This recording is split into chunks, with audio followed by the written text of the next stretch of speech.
Answer this and I will send you a selfie. It's not a reward, it's a punishment, it's a goddamn curse. I've been here an hour and a half and you have texted me 33 times compared to my 5 times. Starting to get very upset by your actions. You have one more chance. Anything less than an emphatic yes will not be accepted. I am not going to imprison you, or shackle you, or enslave you to a basement. And she just goes, yeah, you're fucking creepy, goodbye. I know many of you read the title and assume that this is clickbait or exaggeratory, but it's not. You may not believe me yet. Wait until I show you the evidence, the proof. This is the most unhinged individual we've looked at yet. He's equal parts frightening and fascinating, tiptoeing on the fine line between intrigue and how are they not locked in Arkham Asylum. It's a mystery here. He's like the product of a science experiment gone wrong, like if Professor Utonium added chemical Cringe to the concoction instead of chemical X and then created this weirdo. Since I've been down this rabbit hole, this bender of consuming awful romantic texts and bad dating stories and bad dating videos and all of that, this guy is now at the top of the tier list for the weirdest. Like all great fairy tales, it begins over Facebook memes. So he says, did you block me on Facebook? To which she responds, nah, my profile got deleted, maybe, I don't know, lol, long story. Then he goes, you don't have to lie. I can just feel the sadness emanating from that line there. I can imagine him looking down and kicking his feet in some sand. And she goes, I'm not. You can ask pretty much anyone. The profile is gone. To which he responds, I'm not going to waste my time finding out you're lying to me. So now you're going to ignore me. This is, I'm assuming, a lot of time passing between those two texts. And by a lot of time, I mean probably like 5 minutes because this guy's fucking delusional. So he double texts her like, oh, so now you're ignoring me? Now that I've called you out on lying about this? She responds by saying, it's not like that, it's just I don't like being called a liar. He then claims, I didn't call you a liar, I just wanted to know what was going on. And then she says, I told you and you said I lied, dude.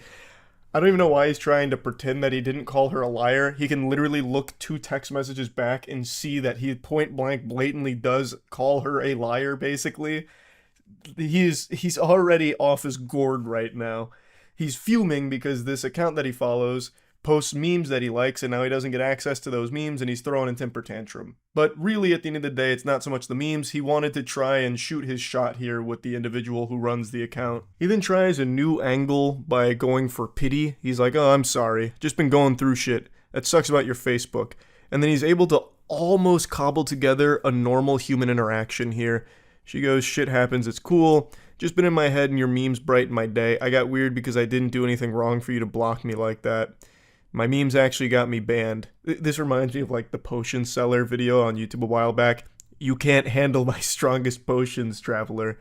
But in this case, it's memes for Facebook. And he just goes, for real? That's crazy. You post them all the time though. It must be something fucked up, haha. Well, if you made another Facebook, you better add me first. I'll be waiting, JK. To which she just tries to close it out by saying, lol, yeah. Next chapter in this cringe anime is him trying to pull out the Riz here, trying to showcase his game. So what are you doing, dork? Haha, causing more trouble for Zuck? He's going for like the playful insults kind of thing, like, oh, you dork, you fucking dweeb geek, what are you up to, huh? And she just goes, nothing, just hanging out. That's so cool! I love that with the exclamation point. He's like, whoa, badass. I bet you're kicking ass in Animal Crossing, huh? Is it that fun? It looks too much for kids. It must be since you keep ghosting me. Do you play any real games? To which she's baffled saying, how is that not a real game? So again, a certain amount of time elapses between his first message with the, that's so cool, NPC dialogue, and then him going, oh, it must be so good you're ghosting me. So this guy's flipping emotions back and forth rapidly. His brain is all over the place. His fucking noodle is scrambled. And then he tries to like make an argument out of this, successfully making an argument out of this, by the way, by calling Animal Crossing not a real game. So he tries to get like this sort of elitism about him when it comes to gaming. So I'm assuming he came straight from Reddit and was just ready to get argumentative about like what a real game is, and Animal Crossing doesn't fit the criteria. Yo, you serious? Laughing emoji. It's dumbass animals or some shit being your friends. No real gaming, you know that. Oh, it hurts me to even just read that. And then she goes, well, what's a real game then? You don't have to get an attitude, I'm just making fun, dork. Oh, why are you getting offended? I'm just insulting what you're playing. Like, what are you getting all bent out of shape over?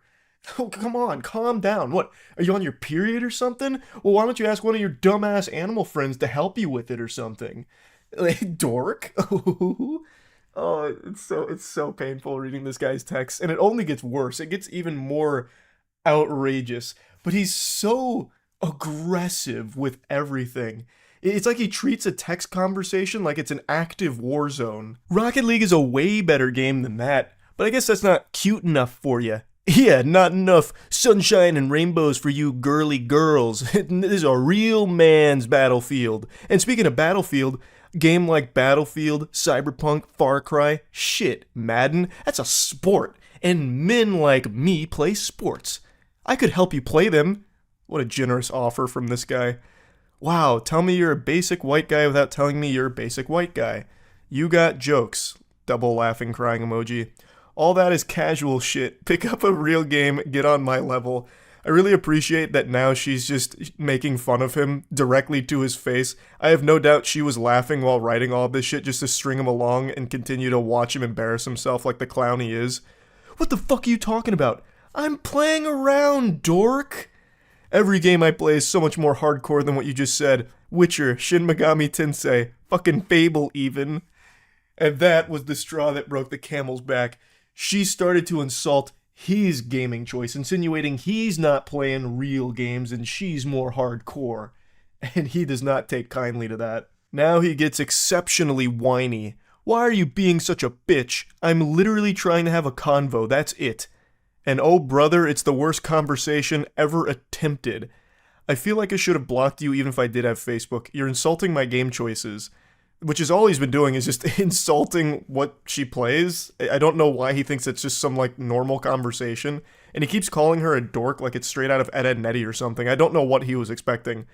Because they're weak AF and you're being a cunt over nothing. Whatever. She really hasn't even been even close to mean. Not an iota of malice from her here. All she did was like defend her game choices and then joke about what he's playing being casual. Which it is. Fucking Rocket League, Madden, Battlefield. Like, what are you talking about? It's not like you're some kind of hardcore gamer playing some niche shit. You're playing the most mainstream games ever. Like, it's so silly.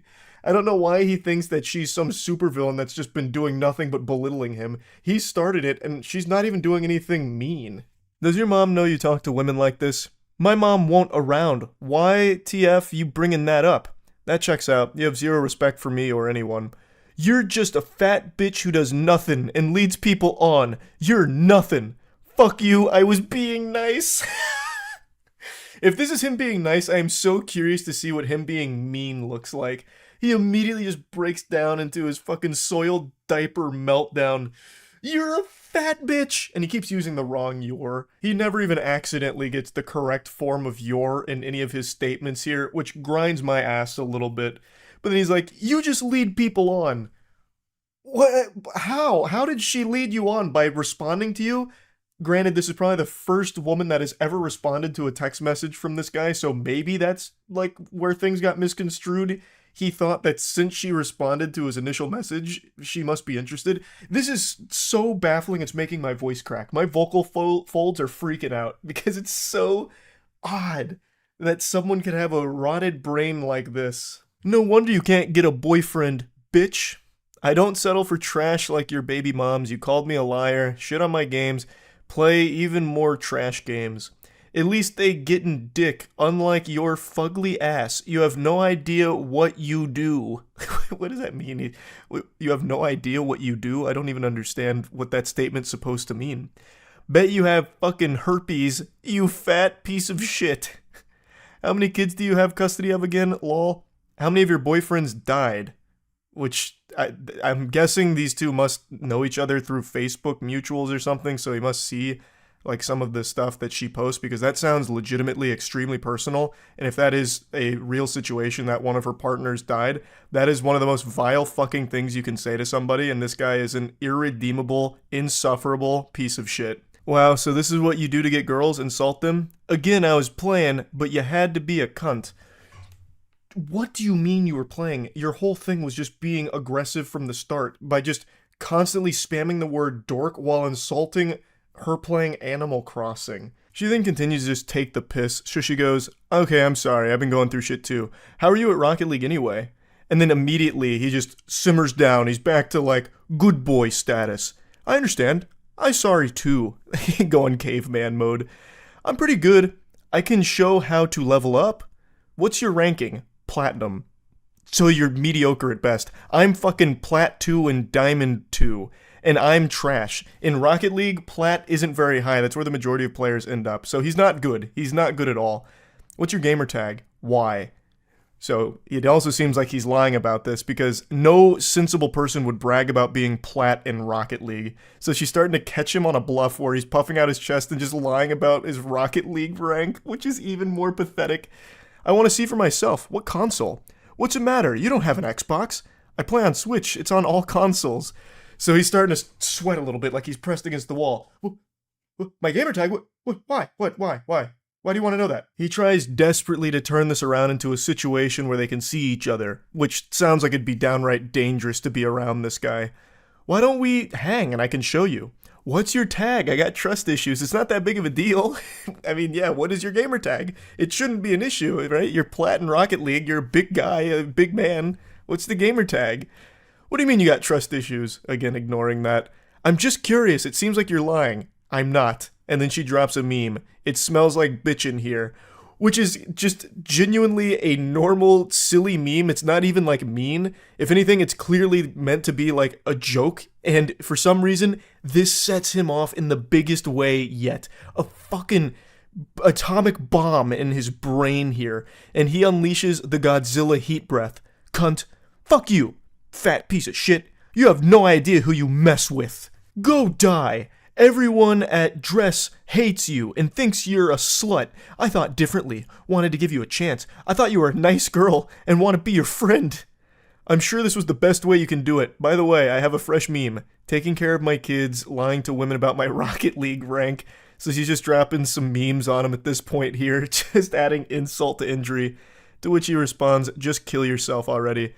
He's trapped in 2009 Xbox Live gamer zone. He's really fucking struggling here, treading water. I can hear the tears in his eyes right now. Literally feel them through his sad texting. Forever hard stuck Plat in Rocket League and forever hard stuck being alone in life with an attitude like this. What an absolute curse. He just continues speaking like an anime villain. Fucking with me, you slut. Wait, can I not get dick, or am I a slut? Pointing out a contradiction because he keeps calling her a slut and then also saying that she can't get any wiener. So he's all over the place. He's scrambled. Yeah, I'd bet you'd want it after this, you whore. Choke on a dick, whale. Just continues having a fucking conniption. Can't believe I wanted to build something with someone so dumb and nasty. And then again, she just responds with another meme. Like, what do you mean you wanted to build something with her? You reached out about feeling like you'd been blocked and immediately started calling her a liar. What world are you living in? What fantasy land? What? You immediately start by calling her a liar and then insulting her choice of games and talking about how you're like a real alpha gamer, not like an Animal Cross gamer like she is. It's fascinating. This is what I mean. Like, it's actually intriguing how someone's mind could end up so poisoned. Like, it is hard for me to comprehend it. Like, I don't get it. He is so all over the place. Like, he starts by getting really mean and aggressive, insulting her games and all of that, you know, then gets really personal, and then she's able to de-aggro him by talking about his Rocket League rank, which it calms him down, feeds him a warm bottle of milk. And then the second she drops a meme making a joke, again, he explodes once more. It's just so peculiar. Anyway, though, here's the finale. Everyone knows you're a slut. A little fat slut who uses people. Again, this comes out of fucking nowhere. She didn't use you. She didn't lead you on. She didn't do anything besides just respond to your initial unhinged messages. Couldn't get a boyfriend for years. That's because everyone... She keeps going. Got too much time in your hands, but I bet your mouth is filled with someone's nasty dick. And she just goes, yep, not yours. That's the end of their exchange. I imagine she probably blocked him again, which is the safe thing to do. What a creepy lunatic. An actual fucking unsafe to be around individual. Like, this all happened over nothing. Actually nothing. Started because of not having access to some memes that he liked. Oh, painful. I had to share this one. I think this is now at the top of the food chain when it comes to like creepy people through, romantic texts that I've been diving through. This one is a rough one. So yeah, that's really about it. So yeah. Do you remember Ko, the face stealer from Avatar: The Last Airbender? That creature that had a ton of different faces that it stole from its victims? Well, what if that thing was a Redditor? Do I have you piddling in your britches yet from this scary campfire story? I should, because it's real. I know Reddit and creeps go together like macaroni and cheese, but this particular specimen is special. He's like an SCP of pure delusion, cringe, and obsession. A dangerous mix, a recipe for disaster. And over the course of like 2 or so years, he's made a bunch of different accounts in order to message one lady in particular. And I'm sure this isn't the only person he's been messaging through all of these accounts. I imagine all of the other people are probably just too afraid to show anything or talk about anything in regards to this guy, because they're probably fearing for their lives. They're probably worried that he's going to show up at their doorstep and turn them into furniture like Ed Gein, because this guy is a fucking freak. I haven't gone over weirdo messages in a while, so I thought it was time to dust off the swamp ass throne here to take a peek. The messages we're about to look at are the newest. They're only a couple of days old, and they come years after she thought she had already defeated this menace. But I guess there was a post-credit scene with like a hand reaching from the grave, and now he's back. And he's found her on Instagram, and he's starting to harass her there. Now, Buddy starts by activating his Sharingan of Riz. He's alting. He says, "Hey, can I slide her? We spoke on Reddit for a while." What an incredible opening line. This is no doubt a pickup artist. This guy fucks. Naturally, she asks, "Who is this?" Because there's no profile picture here. I imagine the account name is some kind of like throwaway nonsense that looks like an Xbox Live arcade code. And he says, "I don't know how to describe it.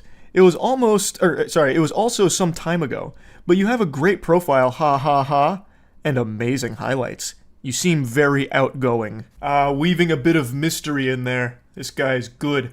"You know me, but I'm not going to tell you who I am. I actually don't know how to describe it, actually. Who am I?" An existential question. If you subscribe to solipsism, I mean, we don't need to get into the weeds of it, but you have such an amazing profile, m'lady. And I'm just the gentle sir for you. She presses him saying, "What do you mean you don't know how to describe it?" Because that just doesn't compute. What do you mean you can't describe who you are if we spoke before? You come in here out of the blue unprompted saying that you know me, and then you can't describe that? What the fuck is wrong with you? What insane asylum did you squeak out of by accident? I mean, like, I can't remember anything besides how you look like, and I don't have our chats anymore. Only this right now. I don't even know your name. You even shot with guns. You Americans are crazy. She's talking to a lobotomite. He's suffering from amnesia, it sounds like. What do you mean you don't know? Like, you said we spoke on Reddit. You don't remember your Reddit account name or anything? And he tries to reassure her, "Oh, I don't even know your name, actually. I only remember what you look like." And just going off of that picture in my head, in my mind's eye, I was able to find your Instagram account somehow. Dude's trying to cosplay like he had his brain scrambled by MK Ultra and can't remember anything except for bits and pieces about this lady's appearance. He is very clearly just trying to avoid saying the Reddit name because he knows that she'll know that it's that weirdo creep from years ago that kept making tons of different accounts to keep harassing her. Also, I think I should clarify this because it may have been confusing. It started 2 years ago, but it wasn't like some one-time instance where this guy just made like a ton of different accounts and she blocked them all and that was it, just, put the kibosh on it. He continued to do this for a long period of time. Like, there's a post from her from 2 years ago with him doing it, a post from a year ago with him doing it. So he's kept doing this behavior for a long time, and now this is just his most recent rodeo here again. Somehow, creepy Redditor returned. The creepy Redditor of 1,000 faces. She says again, "Who are you?" "I don't know. That's the only thing I know.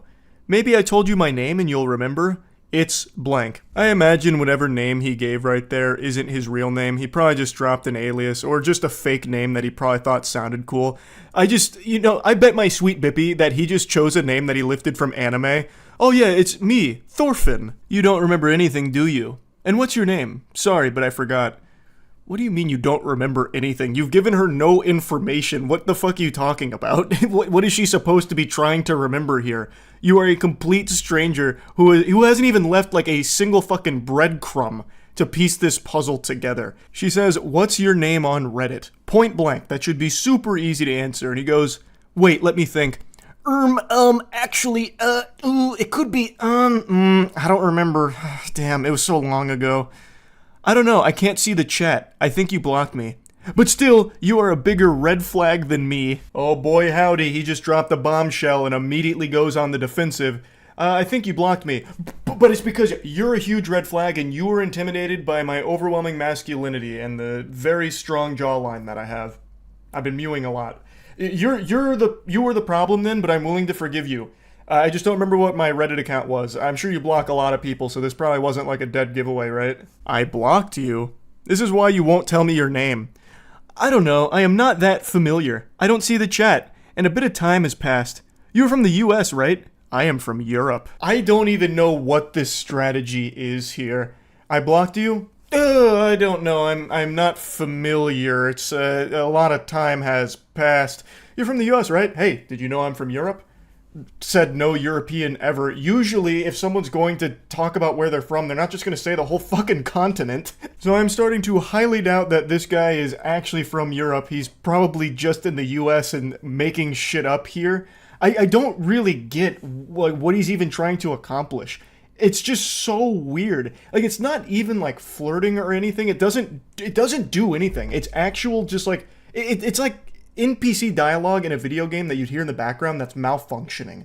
Like, it doesn't work. It's not even like statements he's making, it's just disjointed thoughts that he's shitting out. But this was enough to let the cat out of the bag. She says, "You're the one who was DMing me from different accounts." "Yeah, and I would have got away with it too if it wasn't for you meddling Redditors. So smart, but I can't see the chats anymore. Hopefully you are not creeped out or something. I am sorry. But you have an insane memory, especially if you have to read so much lol." And she just goes, "Yeah, you're fucking creepy, goodbye." And he says, "No!" He probably saw that goodbye text message come through and he literally reached at his computer going, "No!" Like some kind of dramatic death scene in a movie. But now let's take a look at how we got to this point. Let's go to some previous seasons with encounters of this kaiju of cringe. We'll go all the way back to the beginning, 2 years ago. These are the first of the sacred texts, and it actually does look like they were at least exchanging DMs before this conversation happened, before he went full mask off and showed just how weird he was. So he goes, yeah, no worries. You just have to pick the right one, haha. Did someone send you a tribute?" And she says, "What do you mean?"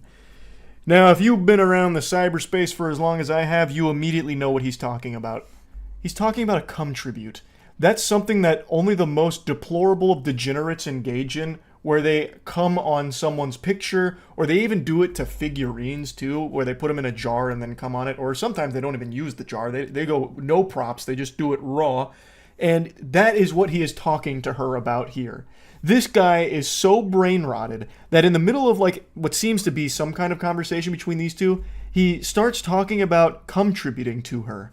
Like a cum tribute to your selfies. Just talking about it so casually, like this is a normal thing that normal, sane people do. What are you talking about? I don't know, I could expect it from Redditors.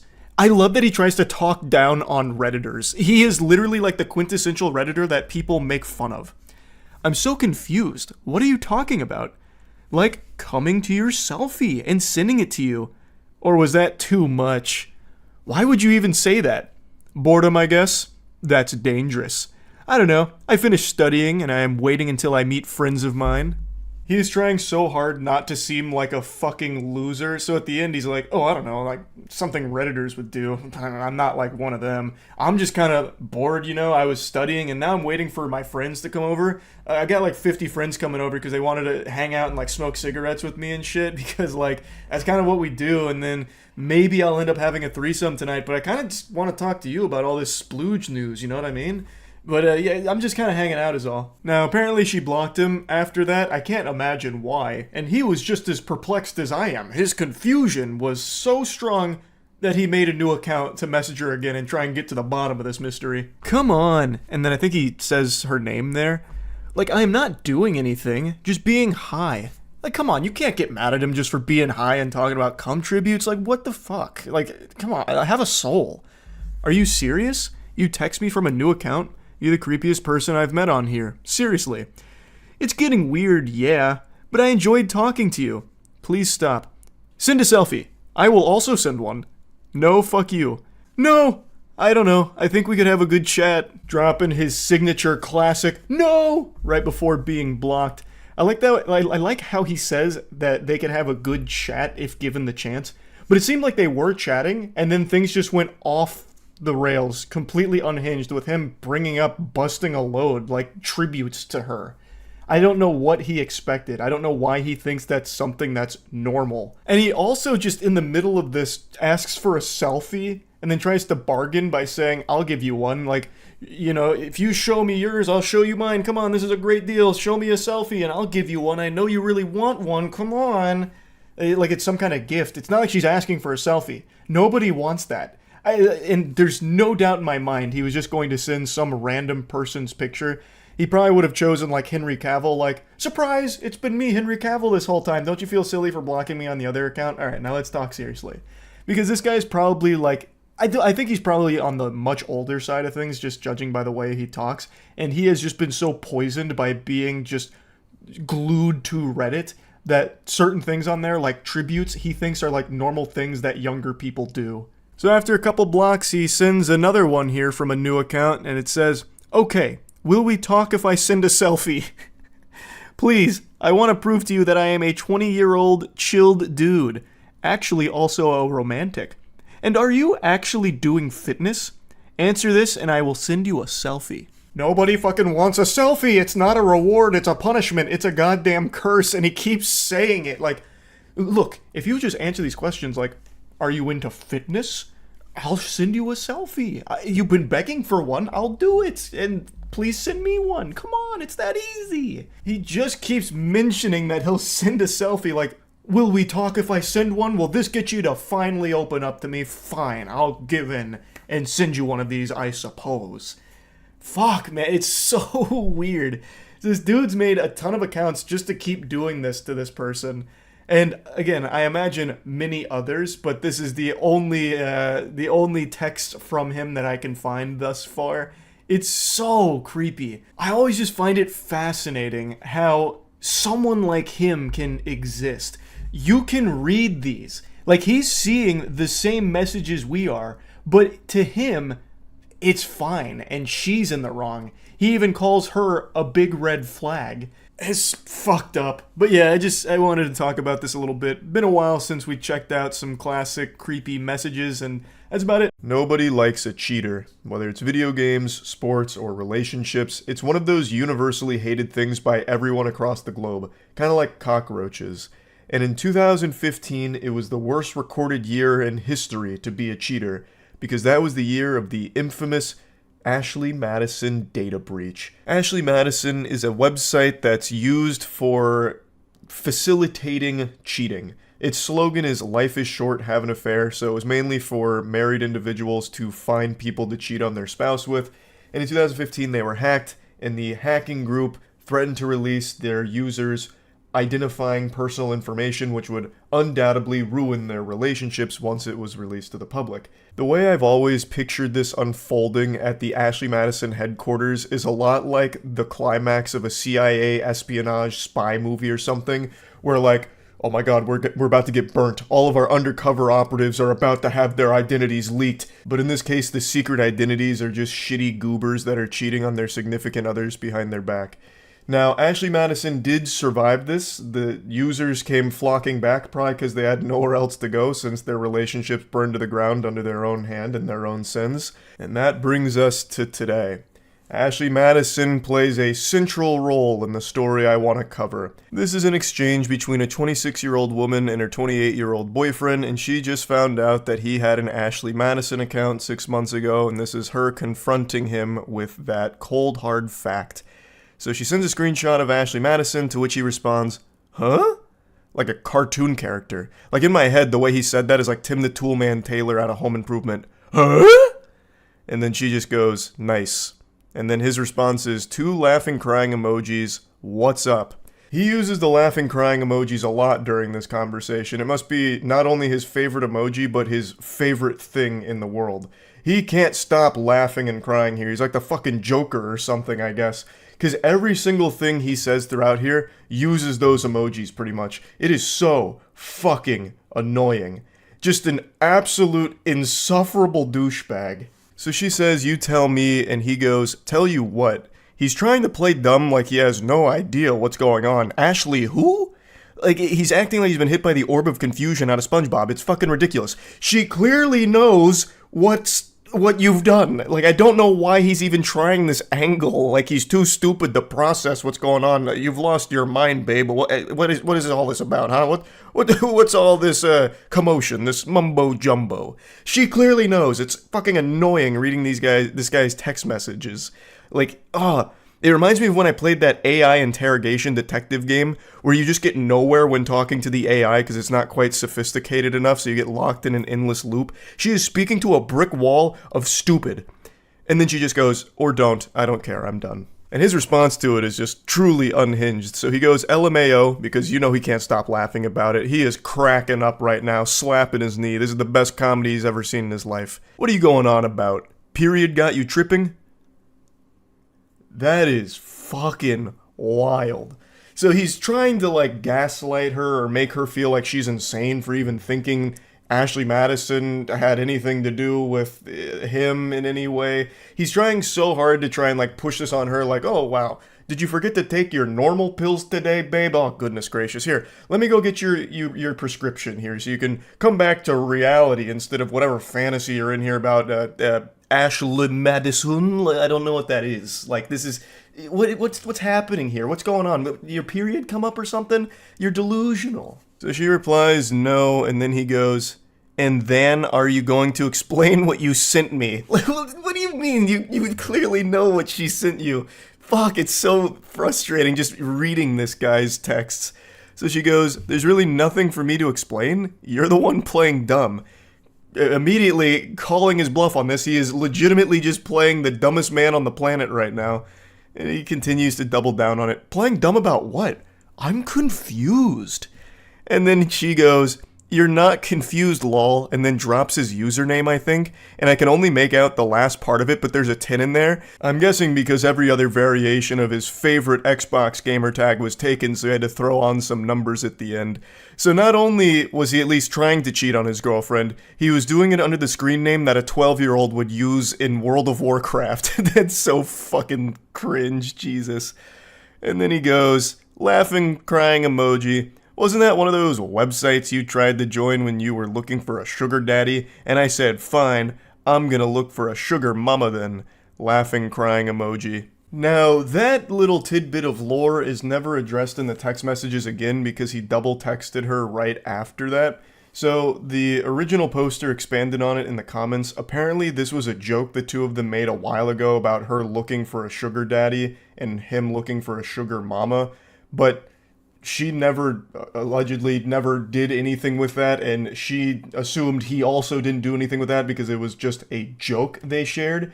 And this seems like a desperate attempt from him to try and weasel out some kind of explanation for why he'd be on Ashley Madison and tried to tie it into that. I didn't do anything wrong, asshole, LMAO. I most definitely wouldn't need a website to meet girls. This guy's such a giga-chad pussy slayer. He doesn't need technology to meet women. Fuck, he could just go outside right now and get drowned in sodden panties that would be tossed to him the second he opened his door. Obviously. So then she says, no, it wasn't, and you still did, and paid for it too. And then he hits her with another laughing, crying emoji. I don't think I ever had a conversation with anyone on there. It's full of bots. Definitely never met with anyone. How would you know it's full of bots if you didn't try and converse with people on there? You played yourself. You immediately just fucking showed your whole hand. You absolutely must have used the service to know that it's full of bots. And you must have paid for it in order to access the service as well. Like, checkmate. You did it to yourself. You left yourself wide open to the scholars, mate. Also, it's important to call attention to the fact that he called her an asshole for her bringing this to him. Craziness. Craziness. That doesn't make a difference. You still wanted to cheat enough to pay to do it. Laughing crying emoji. Babe, if I wanted to cheat, I promise you I would not need to use a website. And she says, yet you still did. And then here it comes. My intentions were not to cheat. And then, of course, she realizes that's a load of baloney there. That's a bunch of fucking horseradish. So she says that is literally the entire purpose of the site. There's no other intention. Please stop trying to make it seem less bad. I know you didn't really care for me. There is no other intention you can have on Ashley Madison besides trying to fuck somebody else. Like, what were you on there for? Looking for a League of Legends duo partner? Like, there is nothing else you could be doing on Ashley Madison. What else would the intention be?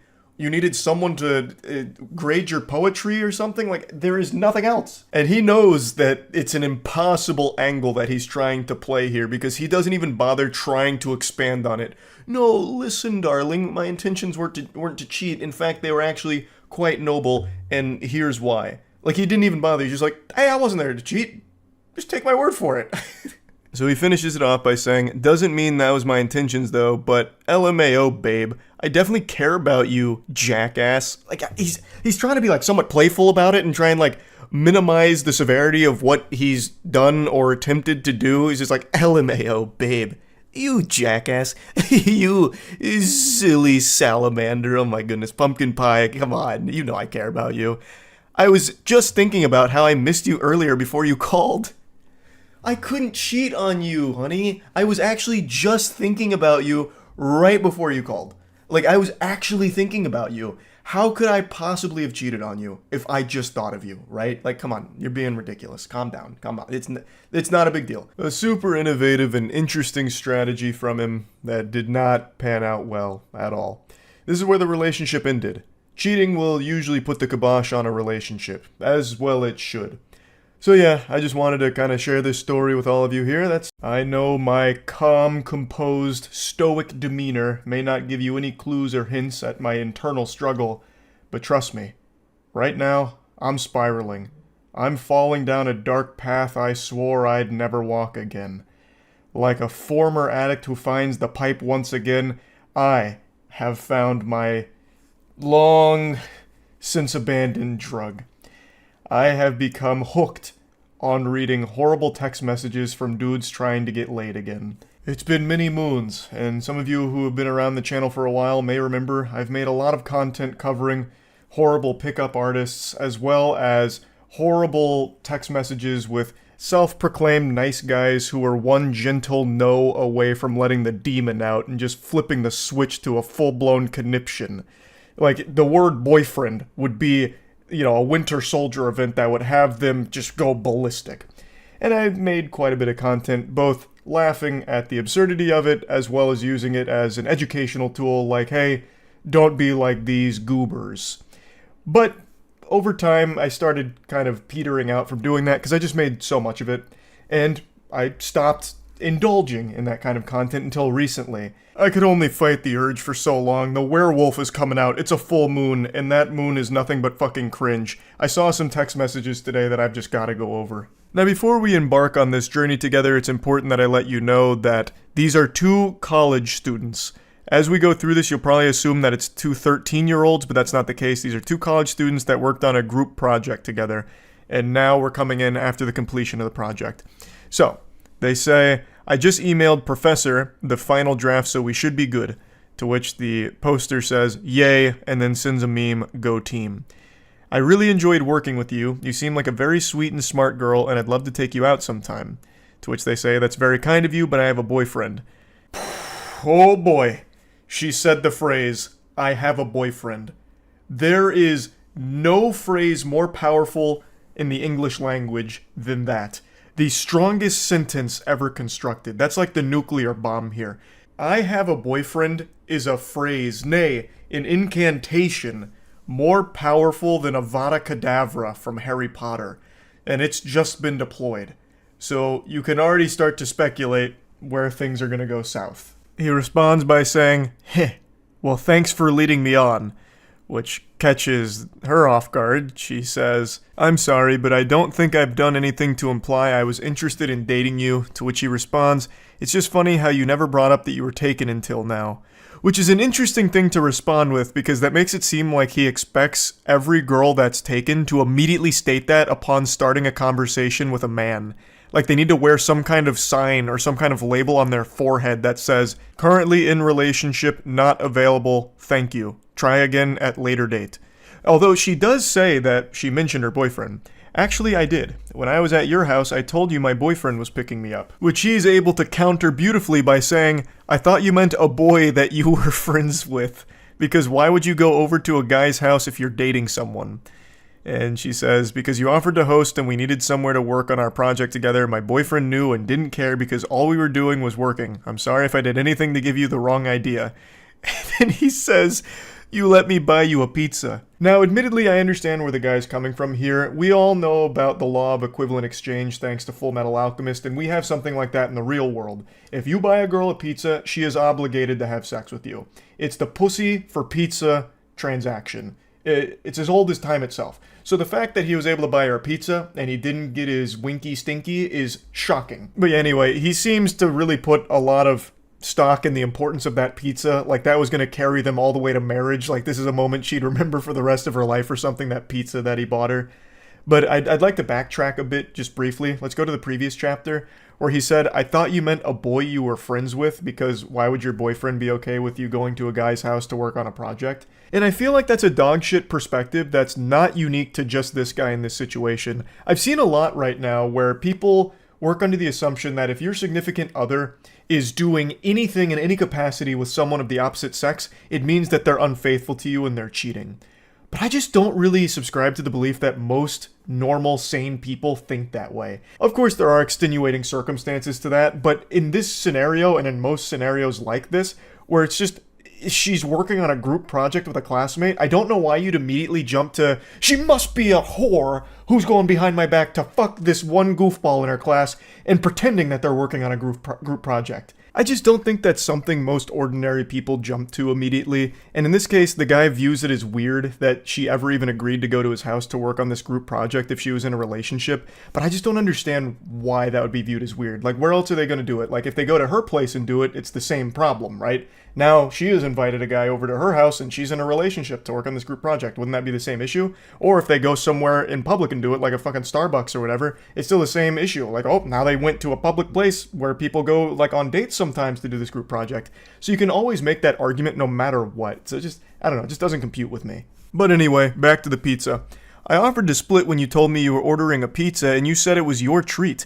If you'd like, I can Zelle you for half of the cost. Yes, I'd like that. And you ate more of the pizza than I did, so you should pay for like 2/3 of it. Now we're getting into the nitty-gritty math calculations here. Like, well, actually, listen here, Harpy. You ate more of the pie than I did, so you're gonna need to reimburse me more for it. And you know what? It wasn't my treat, because this Halloween there was only tricks. You tricked me. You lied by not telling me that you had a boyfriend. So give me extra cash for that pizza, you disgraceful harlot. She's being as gentle as possible here. I imagine she's scared of this individual, and she said as much in the comments of the post. She said that she didn't want to, like, get too aggressive back because then she'd be, like, afraid of what he might do. So it's just, like, I understand where she's coming from. You don't want to, you know, poke and all of that. So she's just like, okay, that's fine. And I'm sorry again if you got the wrong idea, but I thought I made it clear that I viewed this as a professional relationship. Well, you didn't. And then he comes back and says, don't leave me on red. So he's getting very aggressive here. He's red in the face. He's steam coming out of the ears. Like, I understand why she wants to, like, tiptoe around this as gracefully and smoothly as possible. And it's something I've said a lot on stream, where in the current climate of things, it feels like everyone's more on edge than ever. Like, I've read so many stories over the last couple of years of people snapping at the smallest things, like even the most minor inconvenience. Like, this is a story I've referenced a lot, but it's one that actually legitimately sticks with me. There was a murder at a Subway where a man shot 2 Subway workers because they went a little heavy on the mayonnaise on his sandwich. Too much mayo was a death sentence for one of the 2 workers that was shot. The other one did survive, but I mean, it's things like that where you just, it's never really worth pushing back. So in a case like this, I understand why she'd want to be really light about it. And I just want to mention that because I saw a lot of comments, like, not really grilling her or anything, but just really kind of wondering why she was being so polite in lieu of all of the aggression from this guy. And I totally understand why she would be. I really do get it. I just wanted to point that out real quick. But anyway, it wraps up by saying, I don't think this conversation is worth furthering, which is fair. And then he responds saying, it's ridiculous you even chose a guy to work with if you have a man. I bet he was upset even if he pretended not to be. Now, she explained this a little further in the comments. She didn't even choose him to be like her group project partner. Apparently the way the groups were chosen were people chose topics and whoever had similar topics worked together. So these two just happen to have the same topics. It's not like she went out of her way to choose this, benevolent angel to work with or anything. But anyway, I understand this was like a very short text exchange. It's only like 3 screenshots here. But I just think there's a whole lot to digest and analyze here. As we as a species have become more and more isolated, all of our socialization and human interaction comes from behind a computer screen now, mostly. Almost all of our interaction with each other is through the internet. So it's leading to a lot of people not knowing how to socialize or not knowing how to pick up on like social cues, and I don't even really blame individuals for that. But it's led to situations kind of like this, where this guy really views that her being off the market, having a boyfriend, should mean that she shouldn't do anything at all with another guy, even work on a class project with another man.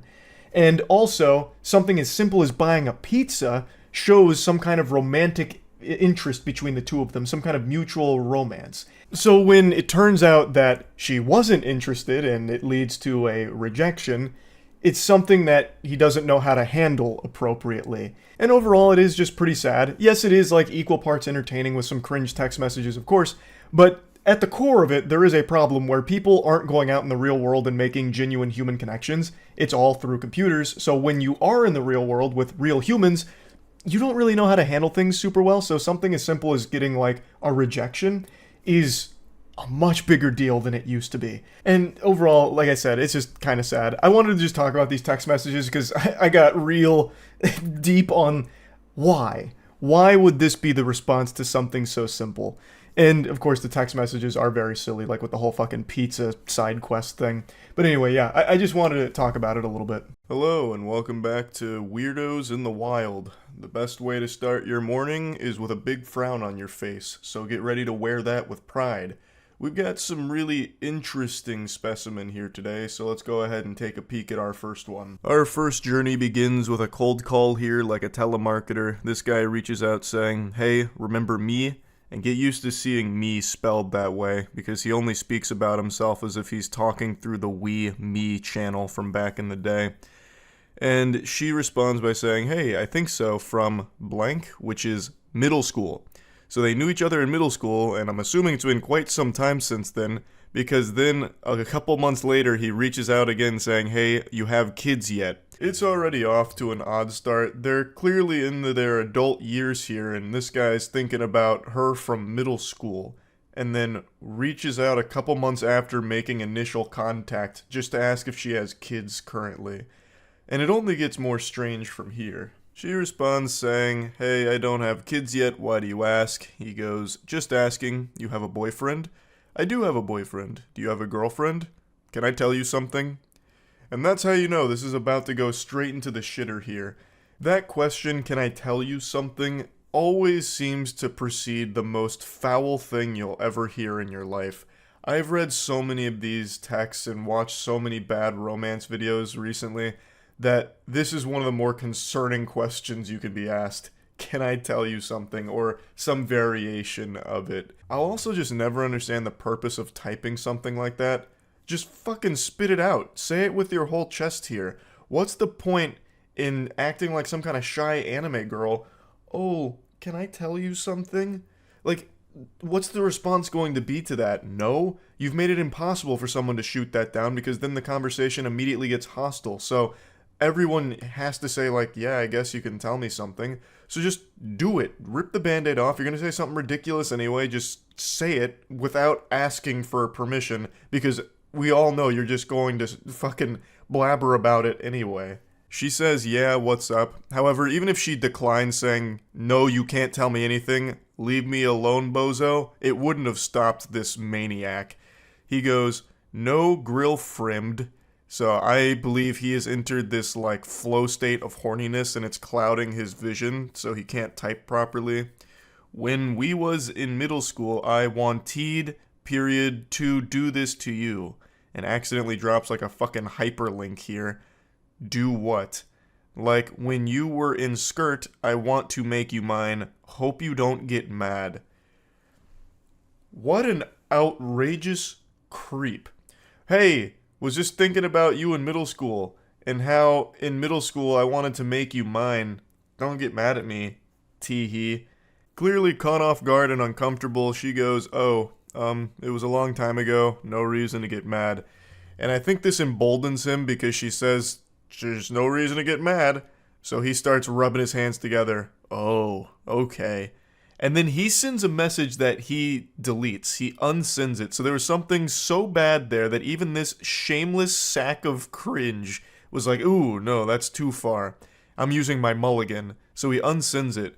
But the original poster here, she apparently saw it and said that the message he unsent was saying that he wanted to pull down her panties and put his fingers inside of her. And then he goes, if I were to do this to you, what, you let me? The way he talks is so frustrating. It's so broken and disjointed. It's like communicating with Dobby if Dobby was hitting whippets. Clearly she declined such a generous offer, saying, no, I have a boyfriend. I mean, back in middle school, I wasn't interested in dating or sexual activity when I was in middle school. I wanted you really bad. Oh, okay. Gets him with the Eeyore really sad. Oh, okay.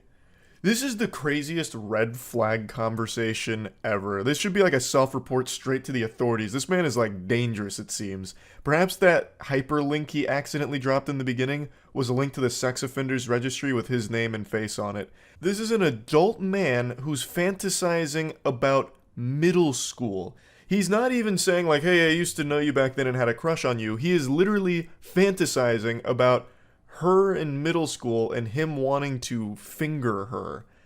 That's concerning. And that's when all hell breaks loose. The mask fully comes off, the dam breaks, and he unleashes the demon. She says, I'm a bit confused as to why you're telling me this now, because obviously anyone would be confused getting this shit out of the blue. It's really creepy. And then he goes, 'cause dear. Oh, it's already such an awful fucking start. Dropping dear like this, it gives me the heebie-jeebies. In those days, I want to pull down your panties. Not even a little bit, dear. Or excuse me, not even a little bite, dear. You there, lol? Can I ask you a personal question? When you were in middle school, you there? He is so fixated on middle school in particular. That's the big thing for him here. And he keeps talking about pulling her panties down. It's so unhinged. You there? He keeps checking to make sure there's a pulse here, that she hasn't abandoned him and called the police or something. Can I tell you something that I want to do to you in middle school? Or you mad at me, Lou, lol. If you didn't have a boyfriend, you let me do things to you? You there? Surprisingly, she was still there and hadn't blocked him yet. So she says, no, because I'm not interested, I don't really know you at all. Somehow she was able to resist his charm. I can't believe Casanova's silver tongue here was powerless against her. He says, I know, lol. Also, it's a bit weird that you're talking about a 12 to 13-year-old me and still being sexual about it. Exactly. It's so fucking weird. And then he just goes, hope you not mad at me for this things. And she says, please don't contact me again. The vibe I get from this guy is Freaky Fred from Courage the Cowardly Dog. Just reading what he keeps saying to her is so unnerving because he's talking about a middle school version of her. He's trying out that sexual predator riz here, I guess, and it did not work at all.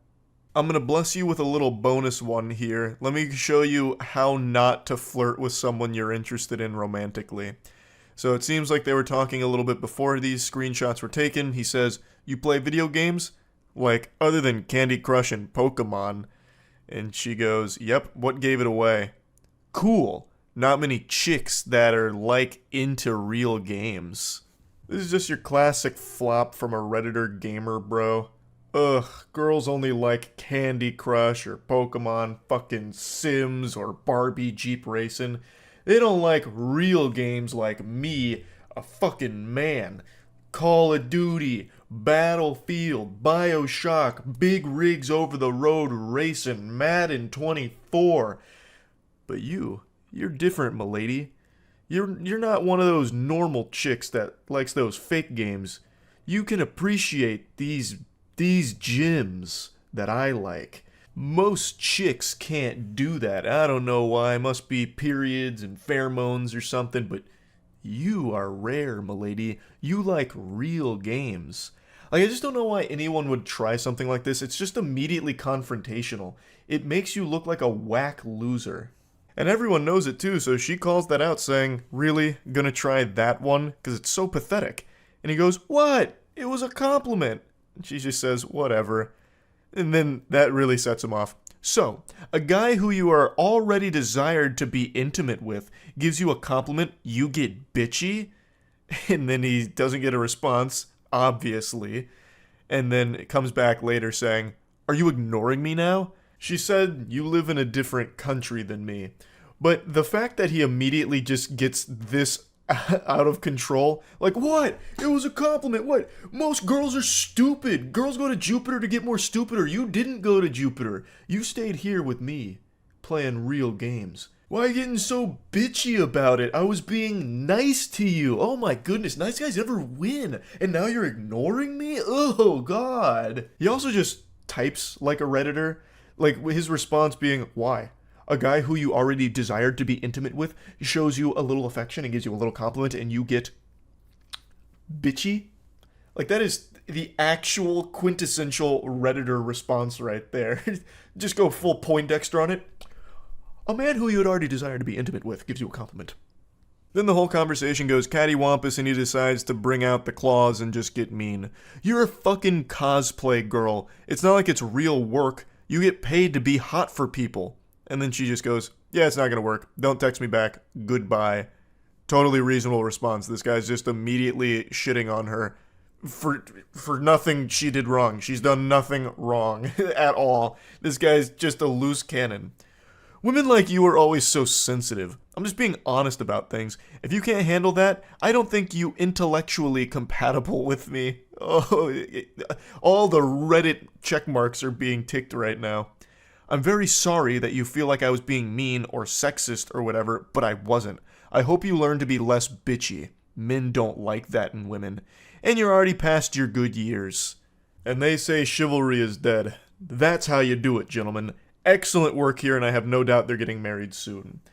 So he blames her for everything that went wrong. He seems to think she was being unreasonable and that he was just being honest, which is crazy. It's so sad how a conversation can go from seemingly normal to just being extremely combative because this guy is very insecure, I guess, about his video game taste or something. I have no idea. But he brings up video games in a hostile manner, saying like, oh, most girls don't play real games, but I guess you're not like most stupid girls. Like, I don't know why he can't see how no one would ever respond positively to that. And when she didn't respond positively to it, he immediately says that she's being bitchy. Just the slightest sign of her not really feeling what you just said there, and he just gets aggressive, and then gets even more mean and rude and nasty, and then still probably walks away from this thinking it was her fault. It's craziness. So he'll probably stay alone for most of his life, but luckily he's got so many great games to play by himself. So there's a silver lining there. At least he's a real gamer with those real games by his side. It's really. I hope you've been practicing your ha-ha-has, doing your laughing stretches, because we're about to have ourselves a real giggle fit here over this weirdo loser embarrassing himself in a big way. This post blew up on Twitter right now, so it seems like I'm not the only one with a naughty little guilty pleasure here who enjoys laughing at unhinged creeps. So the woman here has been talking to this fine, gentle sir from Bumble, and she asks him, I guess I'm just wondering what your expectations are from a partner. He goes, like, in terms of expectations from women? Or men, I don't know how you swing. And he goes, women, not men. He uses 2 periods here, so it feels like this was like very serious to him. He put his foot down on that one, so there would be no confusion. So then she says, lol, okay, then yeah, what are your expectations for your girlfriend, wife, whatever? Can I be honest about it? It might be seen as outdated or something, haha. To which he says, yeah, of course, this is a judgment-free zone. It's almost cute to imagine him typing that, like, can I be honest about it? And then she has to reassure him, like, yeah, of course, this is a safe space for a super special Sigma like you. And she's about to unleash the demon with that one. She doesn't know what deal with the devil she just made here. Now, while she might not be judging him, I certainly will be. I'm be judging this motherfucker like Dredd. I'm gonna charge him with the capital offense of cringe here, because it's about to get brutal. So he spills his guts. Honestly, I'm looking for a traditionally feminine woman, someone who isn't going to mind being the child rearer and homemaker, someone who's going to take care of her appearance and herself and just all around is content to be a female in our relationship. I know that's pretty anti-feminist or whatever, but it's just how I feel. Lol. So he expresses his preference when it comes to a relationship and a partner, and all power to you. I believe this is something called tradwife, a term I just recently learned with this post going viral. So forgive me if I'm not 100% familiar with the nomenclature here or what it means, but based on what I've read, it refers to like a stay-at-home partner who will cook, clean, and take care of the children. Basically anything you used to see in old black and white television shows when it comes to the family dynamic is what tradwife refers to. It even stands for traditional wife, I think. So he's just expressing that that's what he's looking for here, and she responds very positively to it, saying, oh, slay, I don't think that's anti-feminist or outdated at all. To be honest, that's pretty similar to what I want too, lol. Kind of my dream if I'm being honest. And he goes, really? Well, ruh-oh, Raggy, we've got ourselves a real match made in heaven. These two are sounding perfect for each other. What they want out of a relationship and a partner seems to align wonderfully. So what could possibly go wrong here, right? I mean, how do you fuck this up? This is like fate bringing the two perfect soulmates together from the sound of things. So she goes even further. She's excited. She goes, yeah, double exclamation point. She's fucking pumping her fist here.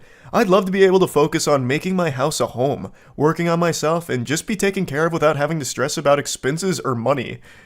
And then here's where it starts to go tits up. What do you mean? There's cracks in the ship. It's starting to sink. He's got his monocle on. He's about to start investigating, interrogating. He's entering fight-or-flight mode because something here went awry in his eyes, and he's not too happy about it. So she explains, just that I'd love a traditional man who's going to cover my expenses and make sure I'm getting what I want. Someone who brings that kind of masculine energy. And he goes, so you're looking for a guy who isn't going to mind buying you whatever you want and basically will just bankroll your whole life? She's like, I don't know if I'd put it like that. I think you're starting to see where this is going. You're about to see the fork in the road and we're going down the path to Insano style. So you're a gold digger / user, basically. And she goes, we're like someone who will take care of our family financially so I can take care of him and his kids, etc. And she goes, no, LMAO, I promise, referring to not being a gold digger. How is that any different from you wanting your girlfriend / wife to take care of the home and their kids? Feels like a double standard for you to call me a gold digger.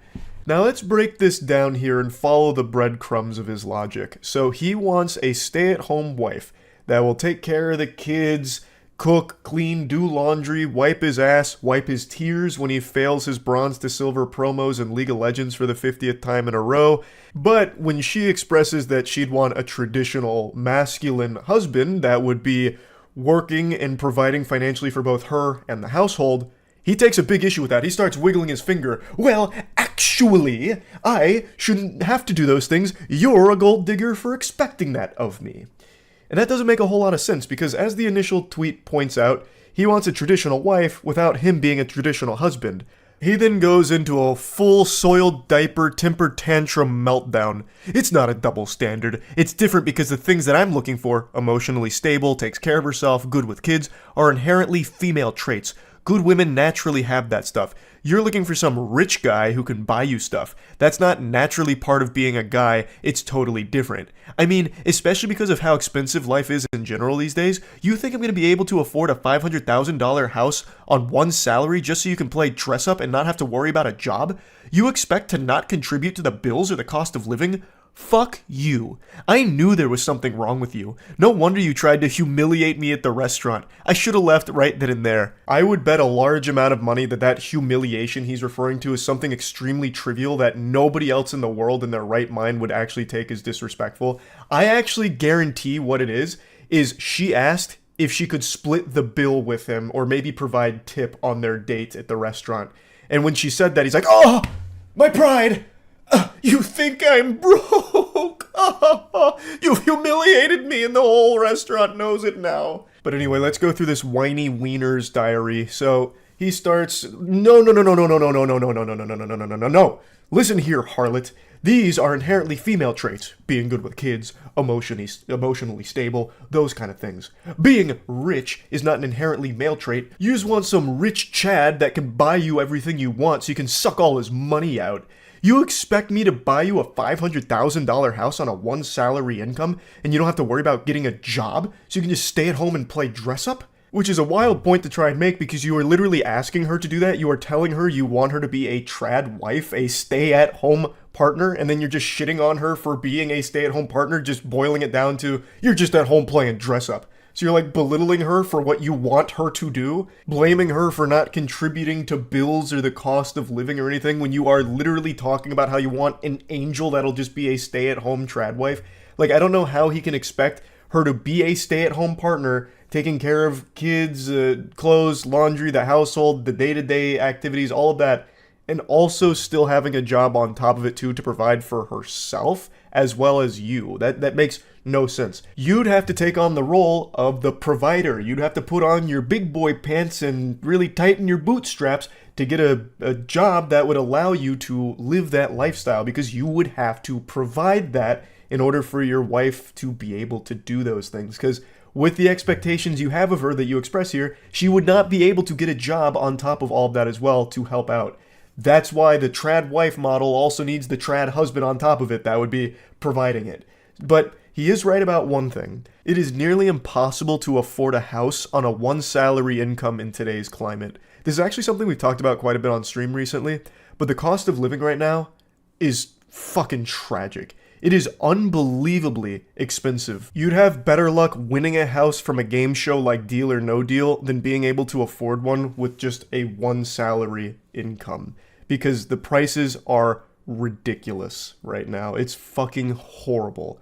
So he is right that it'd be unlikely that with just him working, he'd be able to buy a house for his family.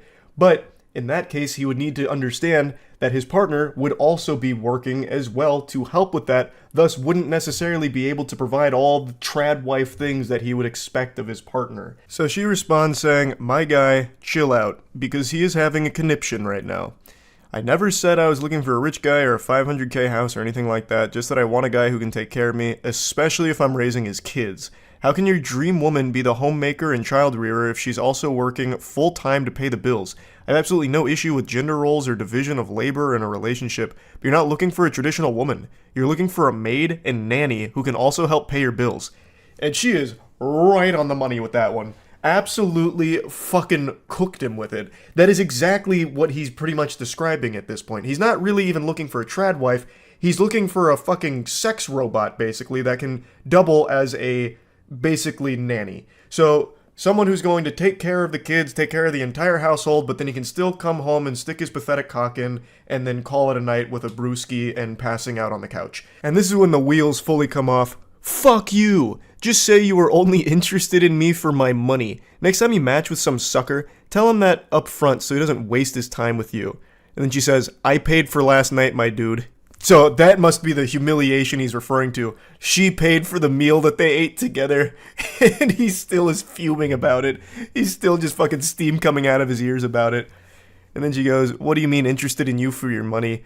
Shut the fuck up. My comp sci degree is gonna do way more for me than your business one ever will, bitch. Now I know why you're getting a finance degree. Probably so you can scout out the rich guys and try and steal their money." And then she just goes, "If you're gonna curse me out and call me gold digger because I want a traditional man even though you want a traditional woman, something tells me you're not the type of guy I'm looking for. Lose my number, but I hope you have a good life." I really feel like behind his text messages, I can sniff the tears in his eyes. Like after he sent that final text message there, he threw his phone down and screaming and wailing into the bathroom where he locked himself in there for the next half an hour to calm down, splashing water on his face. These two, in the beginning, seemed to be perfectly in line with what they wanted out of a partner. This felt like a great match here. And yet, Goofball was able to snatch defeat from the jaws of victory here, driving her as far away as possible, frightening her, and revealing that he is a massive, unhinged lunatic and a big old creep. Like, what in the world? She even paid for their dinner last night, too, and then he still had the gall to be like, you're only with me for my money.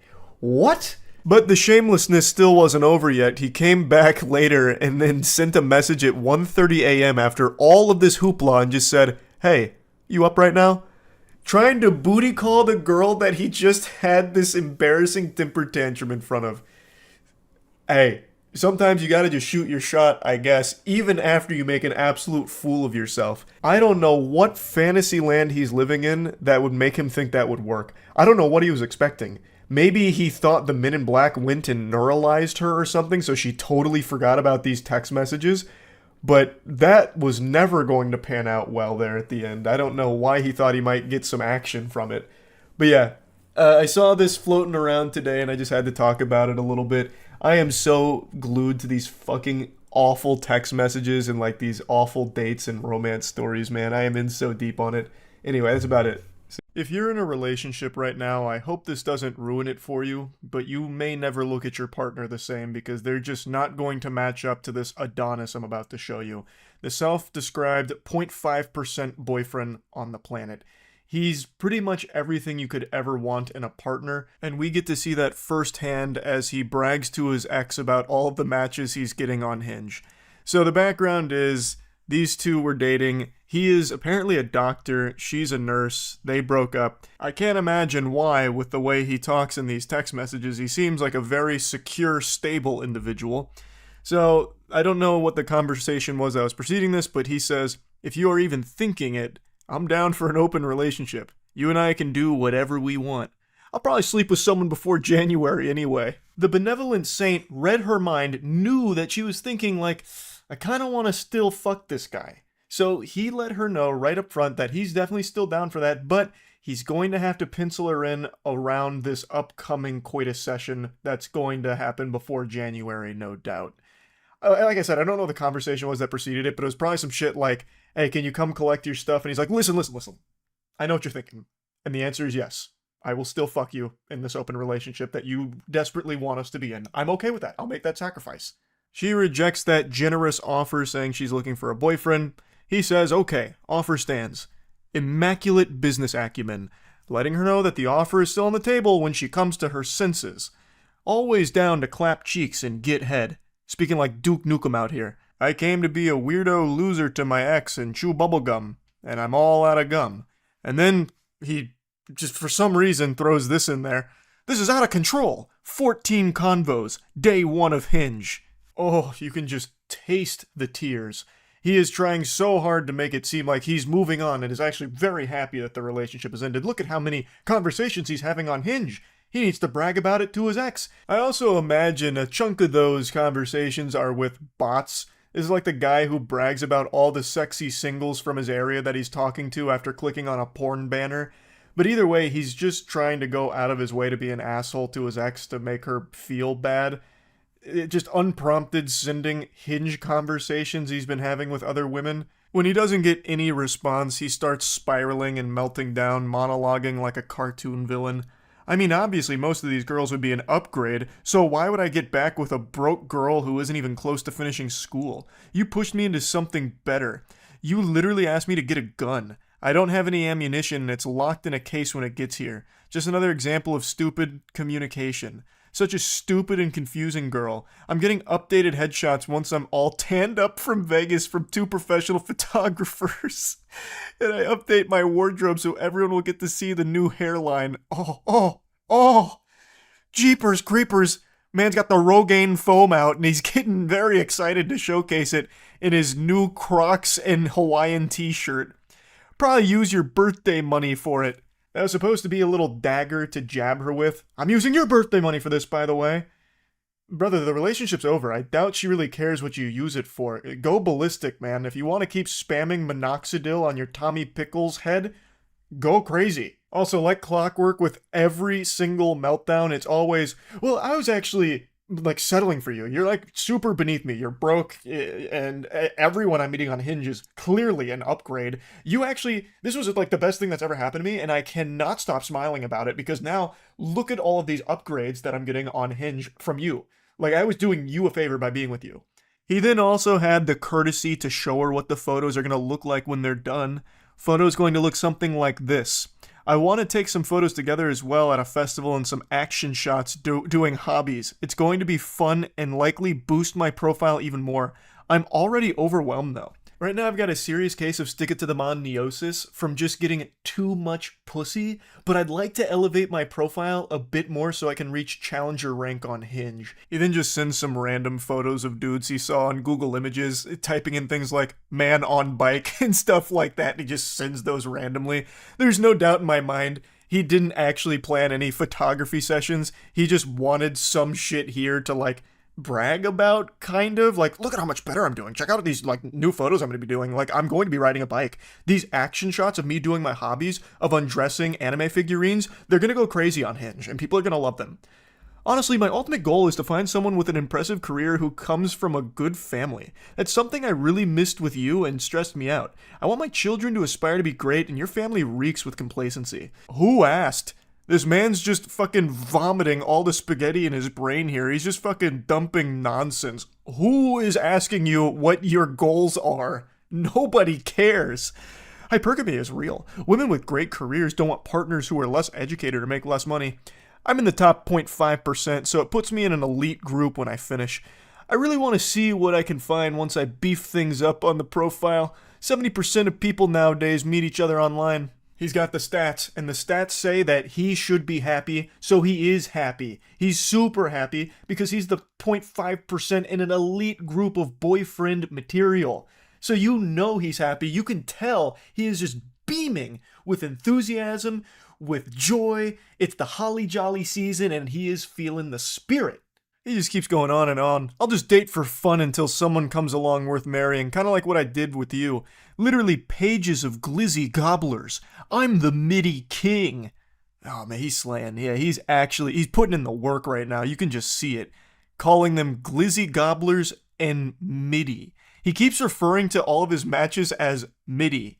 He's actively just putting down all of the women that find him attractive. Like, he doesn't even find them good looking. I think he just swiped right on every single person with a pulse on Hinge over a 24-hour period and managed to get 14 matches. And now he's just calling himself the MIDI king. At least these middies won't give me such a headache like you did, won't lie to me about everything and manipulate me into getting a gun and then tell me they think I'm going to shoot them. You are the insane one, walking red flag. He comes across as a pretty sane guy, so if he's calling someone insane, you know that holds water. There's no red flags I've picked up on here yet from this guy. I would never marry a woman like you. Fakest person I know. The whole sweet girl thing is such a facade. Your family knows the angry, manipulative, stubborn bitch you are on the inside. Like I said, I don't want you back. I want to date these girls and have fun until I meet someone worth marrying. But always down to fuck you and get head. I'm just not going to be exclusive anymore. I don't marry middies. Now you can hang out as much as you want with your simp guy friends who get no pussy. It's a symbiotic relationship. A depressed and insecure girl who needs validation and 4 out of 10 or lower guys with no ambition or drive or any redeeming qualities that would make them dateable getting some attention from a middy. And she just says, stop texting me. This dude talks like those loveless virgins on Twitter that are always whining and crying on there about women. It's so... I don't even know where I would start with unpacking this one. It's just pathetic. Like, this is a doctor, apparently? What in tarnation? Dr. Dork, maybe? But jeepers. Wow.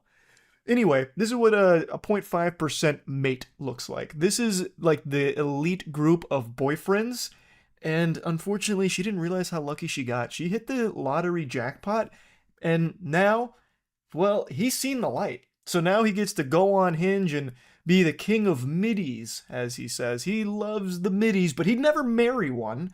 He's clearly over his previous relationship, which is why he's sending paragraphs to his ex bragging about this and just spitting out his goals and all kinds of insults towards her and her family and everything. He's absolutely happier now. It's very evident. But I would like to move on to another short adventure that I went on through some text messages today. This is a very brief one. A Redditor had a friend that made a purchase that ended up being a bit of a scam, and it's a purchase that I can actually relate to in a pretty big way. It's a sex doll.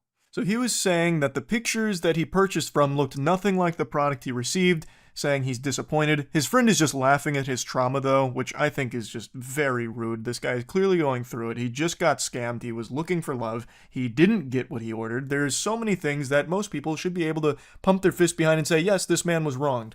I am on his side. He bought a sex doll and didn't receive the one that he had ordered. So he said, I should have let the process facility cancel the order and never reordered it back. His friend continues to laugh at him. I'm throwing it away tomorrow or something. He's still getting laughed at. He then says, bro, even the fucking Ona hole is too small. I don't know what the Ona hole is. That might be like a trademarked part of the sex doll. I don't know his particular model, but that might be like patent pending technology. He's trying to set his friend straight here, letting him know like, hey, this isn't really the hilarious situation you think it is. It's a big scam. I ordered sitting position, it came in standing position, stupid seller, scammer. He then sends a picture of the sex doll that he received. This, it's not the highest quality item, I'll be the first to admit here. This looks like you're having sex with a Sega Dreamcast character. It's basically just a big noodle with a Google image face on it. The company that produced this should be ashamed of themselves. They didn't even have the decency of putting titties on it. This looks like one of Floop's Fluglies from Spy Kids. So unfortunately there's a huge scammer on the loose, so buyer beware if you're in the market for any sex dolls. But the reason I said I can relate to this is because I actually had a sex doll that looked remarkably similar to that. Many of you may remember a few years ago when I was in my competition with Belle Delphine where I had like the craziest collection of sex toys and dildos, fleshlights, all of that. The whole 9 yards there, the kit and caboodle of all the sex toys. One of the items I had that I mentioned and showed in a couple videos was a sex doll that looked very close to that. Not the exact same model. It was this one. Now, at the very least, that model at least had titties on it and a usable mouth hole if your cock was 2 inches long. The gentle sir on Reddit, it didn't even have that. It was actually just like a piece of printer paper with a woman's face glued on to an inflatable thing, an inflatable tube thing, really. Like, I didn't even see any holes I censored it myself. I didn't even see any holes on his model. The one I had at least did have all of that, but you would be a damn fool to try and fuck it. Because that sex doll I had, it was like made out of broken glass. It was like the sharpest material ever. If you did put your cock in it, it wasn't coming out in one piece. It'd be sliced and diced. It'd be like sticking your cock in a wood chipper. It was completely unusable for that purpose, which is why I had it as kind of like a background object where I put like a shirt on her. Now, God rest her soul, she's no longer with us, unfortunately. She melted at the warehouse, as did most of my collection of sex toys, because the Florida heat was not kind to them in an unventilated building. They didn't appreciate that very much, so pretty much everything melted. But yeah, I can relate to his purchase here because what he received, since he was actually buying it to have sex with it, he would not have been successful with it. I can tell you for sure because I had something similar and there is no human being on the planet, no matter how masochistic, that would actually fuck it and be pleased. They would be in excruciating pain and miserable. The agony would be overriding any sense of pleasure they could have possibly felt. So yeah, I just wanted to briefly talk about that on the back of talking about the awesome boyfriend. Anyway, it's been a little while since I dropped some hot, steaming, creepy text messages on all of you, and I think we were long overdue for some more, so Coach called me off the bench and I'm about to provide. But something a little different here.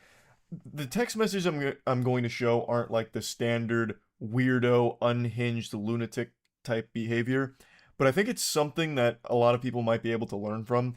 So, to give a little background, The poster here, she mentioned that she had gone on one date with this guy and knew him for like 2 months, and the date didn't go super well. And then we fast forward to this interaction that we're about to cover, and the reason why I think this is a teachable moment is because I feel like this is something maybe a lot of people do without realizing it's not a good idea, and there's actually hints of old Charles in these text messages here, deep in the flavor profile of these embarrassing texts we're about to go over. I see myself staring me in the mirror when I was but a wee lad, a young man. The very first time I got a girl's number that I was interested in, I was giddy. It felt like I had just won the Super Bowl, and I couldn't stop texting her, even when I wasn't getting responses, which is a big no-no. That is a huge, unforgivable sin. You don't do that because it's annoying. And sometimes if I didn't receive a response after my like fourth text in a row within a like 20-minute period, I'd just be like, oh man, shucks, she hates me. Zoinks, I blew it. And then I'd still send like another 3 texts. And I know I mentioned this before at one point, but sometimes I'd get so like desperate and like begging for a response that I'd send her little ASCII art of stick figures. It's so bad. Actually, I was worse than the guy in the messages we're about to cover, but his is floating around, and I really think it's important that people realize that that's just not how you should communicate with anyone. Not even just someone that you're interested in, just anybody in general. No one likes to just be pestered. So let's begin. I am believing right now you might be my kryptonite. Need to hang out more, but I'm pretty sure you're my kryptonite. I'm good with anyone, and they will probably be my best friend once they are done. Just what I'm used to. I don't really know what that means, if I'm being honest. What do you mean, she's your kryptonite? It's supposed to be cute and romantic, but I don't really get it. That's kind of like an insult to her. Like, look, you're bad for me. You literally poison me. You make me sick, is basically what that's saying. It's not really that romantic, but I think he's trying to mean it in like a sweet way. But anyway, she says, sorry I can't talk right now, I just got my son from school, give me a second. Which is totally reasonable. She's giving a response letting him know that she can't really properly respond to whatever conversation's trying to be started from this cold open. And he goes, okay, sounds good, enjoy your time with them please. Cody is about to get home, and then we're gonna go play some skee board, and I'm drinking, and then sends a picture of the beverage. He must have been butt-chugging that Miller Lite there, because then things really fly off the rails. Feels kind of weird being in Wichita Falls. I love it though. Let's have a good time. Can I call you? I miss you already. Sorry to call, just wanted to talk to you. I'm guessing he tried dialing her there and didn't get a response. I don't want to be one of those guys that just be passionate about anything, but in the instance I was passing about you, there's a couple things in society that you go through. I don't know what type of Confucius wisdom he was trying to drop there. There's a whole lot of words in that vomit, and none of it translates to anything in that sentence. I don't know what was even said there. That is a real head-scratcher. Where's life and just live, but nothing truly measures to you meeting up and having a good conversation. I like you. I like you a lot. My friends coming from all destinations have a party tonight. I hope you're there. I hope you have school, please deem that necessary. Please deem your boy necessary. I love our conversation, but I'm probably the best dude you ever know. Big red flag. Anyone that identifies as a nice guy or the best guy you ever know, hey, probably not going to be the best guy you ever know. Yeah, I'm not gonna beat around the bush here. If you're tooting your own horn, that horn's gonna be stinky most of the time here. But me saying that, I don't know. But you are a princess to me. Sorry to text you so much, as I'm not a texter. Do you need to call me? I'm there. I'm leaving Cheddar's now, about to hang out with one of my friends. He's meeting me here. Heart. And she finally responds saying, I'm sorry, I have class in a minute, I'm trying to rush through everything quick as can be. Again, totally understandable, she has already said that she is busy. So it's probably not a good idea to just fucking flood her phone with all this spaghetti that's fallen out here. So let's break this down. He's clearly very excited. And there's nothing wrong with being excited. Being excited's great, but maybe dial it back when you're not getting responses. He talks about loving their conversation. Brother, there's no conversation except for the one you're having with a ghost right now. There's nothing happening in these messages. You are speaking to yourself. To me, it seems like he started panicking when he wasn't getting a response in a time period he felt was acceptable, so then just kept sending more and more text messages on top of it, just bombarding her. And then he sent another picture of, I believe, them out and about. Another thing is, I don't think just sending a bunch of pictures is a good idea either when you're not getting responses. That makes it seem very desperate. Just let this sit for a bit. Just let it ruminate. Let her marinate on this and get back to you when she's not busy. You don't need to keep sending these text messages, which is a lesson that I and many others have learned. You don't want to just keep texting endlessly if you're not getting responses. There's this unspoken rule, I suppose, about, double texting or the forbidden jutsu of a triple text. Of course, it's mainly a meme, but there is some real logic behind it. If you're texting with someone and they're not really responding, it's not really a good idea to just keep pressing that. Either they're not interested, which is fine, it happens, or they're busy. And in either one of these cases, sending more text messages is only going to serve to make things much more uncomfortable and worse all around. Girl, be you, that's all that I want, but I do want to see you. And then sends this creep shot of just two women at the bar they're at, two older women. And then he goes, "So Cody and I are about to take these ladies home," laughing emojis. "I swear to God, two old ladies about to take us home. I want to see you. You in class?" This is just really weird. This is bizarre. Where is this coming from? Why are you taking a photo of just two random ladies claiming they're trying to take you home or something?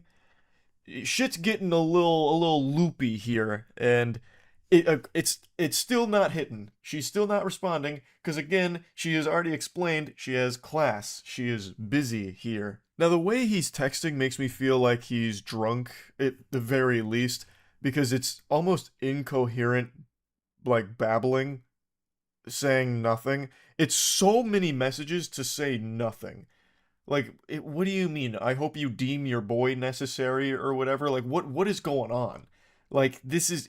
You shouldn't be texting right now. What you need is some Pedialyte and just rest and recuperate. So she finally responds again saying, "I'm in class, I'm sorry. I don't know what the prize that needs to be paid. Just really love the time we had. Might be getting soft." And she's as confused as I am. "What do you mean, lol?" "Me sure who I am is the price I mean." I appreciate the explanation, Yoda. Again, what? Huh? Another picture of some beverages here. "We're about to move. Dude thinks he is prettier than me. What the fuck? I told me I can pull more chick than you, bro." Had me cracking up. "Just move to the side and have fun, bro," is what I told him. And then sends a picture of a song that he's listening to. I don't know what's happening in the lore right now. He's treating these text messages with this girl like it's his diary. Or like he's live blogging his life right now in real time, live tweeting in these texts. It's baffling. I also think he's making it up. Like, I don't understand what this is supposed to be.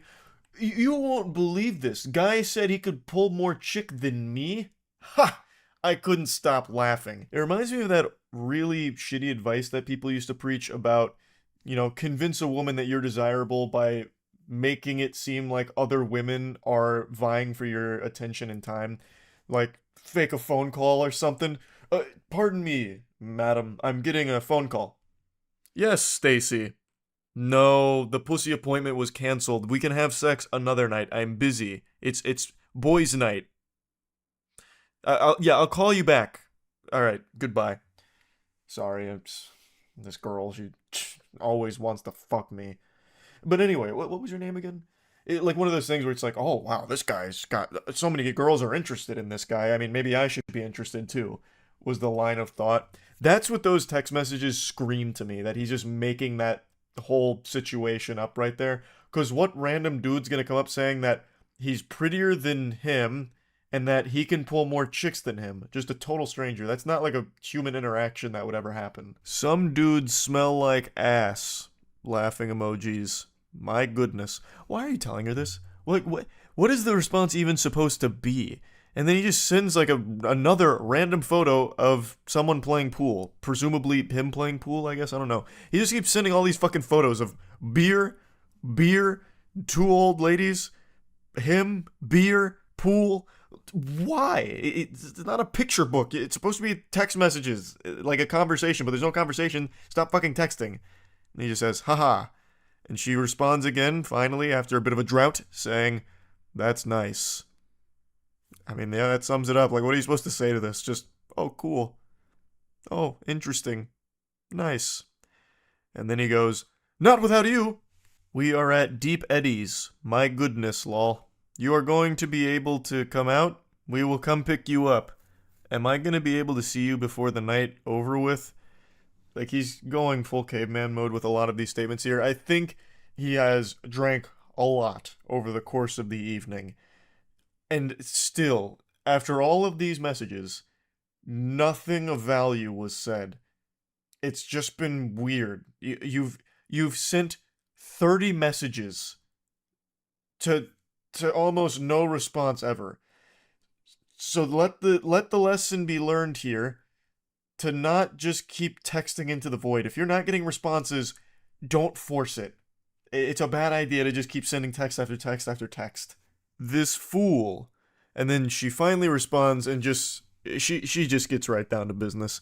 I don't want to be rude, but you knew I had class. I made it clear. I've been here an hour and a half and you have texted me 33 times compared to my 5 times. This was all... I bet a lot of you watching this thought that these text messages had come over the course of like a day or something. An hour and a half. Jiminy Christmas. I'm sorry, I do not want to pursue this any further. You don't understand boundaries or when someone isn't answering. Be safe. Have a good night. I think that is a very understandable, reasonable, and respectful way of just getting this across here. He clearly did not respect boundaries or respect that she was busy, so I think this makes complete sense. And he says, I won't text you anymore, nor will I ever message you again. Have a good life. My apologies did not mean any disrespect. I hope you climb mountains. I truly like you. Glad you disrespected me now so I know. I get it. Wow. And then that emoji, I don't really know what that emoji's supposed to convey here for the emotion. Told me that you would keep me updated. We have a good life. And then some more hand emojis. I mean, it could have been worse, I suppose. Yeah, anyway, just wanted to share this. Hopefully you learned something from it. That's about it. It's been a little while since I've gone over some text messages, and I still giggle at them to myself from time to time, but there hasn't been anything truly interesting that's come across my desk until today. This one gave me a big ol' hoot and a holler here as it aims to tackle the age-old question, how long should you wait after connecting with a human being to graduate from text messages to phone calls? For this one brave soul, that was about an hour. And the results were not optimal, to say the least. This fairy tale starts the way that all the good ones do. They matched on a dating app about an hour ago, and then he reaches out saying hello, and then tries to call them. She responds by saying, hey, smiley face, I'm watching a movie with my parents right now. I'll be able to call in a bit. I'm sorry. She seems super sweet, giving an explanation and even offering an apology for not being able to hop on the hotline right away. And it's not like she owed him an explanation or an apology, it was just a nice gesture.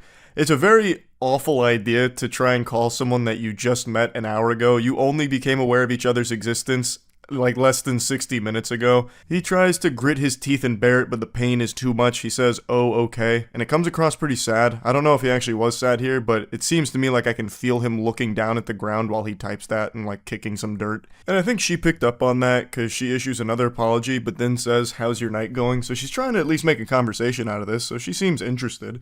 He goes, no, it's okay. I'm excited to hear your voice though. Maybe send me pics of you? Mine is okay. I'm just chillin'. To me, it sounds like he's fishing for some sacred nudies here. I believe that he's probably in Coomer mode right now. His dick is in DEFCON 5, and now he's requesting some pics. I imagine if she did answer that phone call, it would have just been heavy breathing into it. Like something out of a horror movie. The phone calls coming from inside the house. But maybe I'm wrong. Maybe this is just a guy who really enjoys talking over the phone and getting some pictures of the person he's talking to over the other end. Totally innocent pictures. Holy shit, what are you... Surprisingly, she doesn't seem creeped out by that. She says, "Oh, that's cute. I'm excited to hear yours too. And yeah, of course, I'll send some pics right now." Which is not the response I thought that would garner. I would have expected some kind of ickiness to it and maybe a question about, like, why? I mean, we've known each other less than 60 minutes. You can just scroll my fucking online dating profile to see some pics of me. His response to her is just, okay, cool. This guy is just very concise, matter of fact. She says, "For the pics, do you want like recent ones? Because I have a ton ranging from like 2 weeks ago to like 4 years. He says, "Yes, but any," frowny face, and then winky frowny face. Every bone in my body is telling me that this dude is absolutely looking for some titty pics. He's looking for some honkers or something here. He's not looking for just like your normal Facebook photos or something you'd post on your Instagram story. He's not looking for you at the movies or something from 2 weeks ago seeing the Winnie the Pooh horror film. He's looking for ass and titties. That's my guess here, especially with like the winky frowny. I don't know why he's frowning so much. I'm not really sure. Maybe that's like an accident. Maybe you want to do like a winky face with a smile. But for some reason, he just keeps accidentally sending frowning faces, including like a winking frown face, which I've never seen before. I don't know how you even like sad wink at something to begin with either. I don't know, just, it seems like conflicting emotions there. He then calls her twice within 20 minutes and says, "Hello, upset. I'm waiting, lol." This guy types like he's playing a MOBA. Like he's typing as quickly as possible just to convey the bare minimum amount of information. Upset. Hello? Okay, cool. Frowny. Winky frowny. Like it's just very basic shit here. He's not actually even having a conversation. It's weird. Yet he keeps really wanting to talk on the phone. I don't know what would have happened if she answered some of these calls. Like maybe he'd just fart into it and hang up while giggling. Perhaps, I don't know, like a big prank call? A huge ruse? Anyway, after 2 more failed calls, she says, "Hey, sorry, I just finished the movie. I wasn't looking at my phone, but I apologize that you're upset, but I just want to be straightforward with you since you were with me. I'm not like a very clingy person, and I'm kind of getting that vibe already, you know?" And he goes, "No, I just wanted to talk. You can answer, or call back." Completely missing the point of what she was saying, just insistent on having this phone call here. It's worse than a telemarketer. This guy just cold turkey calls her out of the blue. She doesn't answer, even issues an apology for not answering, which she didn't owe him, and he is still hung up on that and won't take any new information in. His brain is flooded with one idea. He can only hold one thought in his mind at any time, and right now that thought is, want to talk on phone. Upset if no talk on phone. So he's just stuck in that mode. So she goes, "No, I get that. I just like taking things slow if that's okay." And he says, "Are you scared of connection? You can't talk without thinking it's too fast. Just call Jeez Louise." I have to wonder if she's communicating with a 13-year-old. Jeez Louise? You're dropping Jeez Louise in 2024? This is not what the Lord died for. Are you kidding me with this? Is this some kind of joke? Get out of town. A Jeez Louise in this day and age? He then goes, "I could literally call right now. It's so easy. I don't like being ignored." No shit, it's easy to call, but why do you want to do that? And why won't you take no for an answer? You've known each other less than an hour. You don't even know each other. You just both had like a Metal Gear Solid ping that made you alerted that this other person existed, and now you're talking through Snapchat. This actually might be a toddler. Maybe the person that she matched with through Tinder or whatever the online dating app was, maybe they went to an Easter celebration with family, and then their little nephew got a hold of the iPad and then just started talking to some of his contacts, and this lady was one of those victims here. So she's actually just communicating with a legitimate diaper-shitting, milk-snorting little kid. Because no adult, I feel like, communicates this way. I'm starting to really believe in that conspiracy theory here.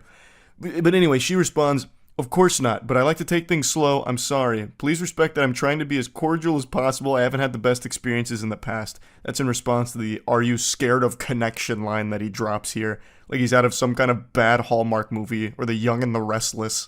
Because she won't accept his random fucking phone calls here. And then in response, he tries to call her again. She says, "I would like to just text maybe until I'm more comfortable." And his response is, "I'm S." And then an audio message. I have to wonder, that's got to be like the worst 26 seconds a microphone has ever recorded.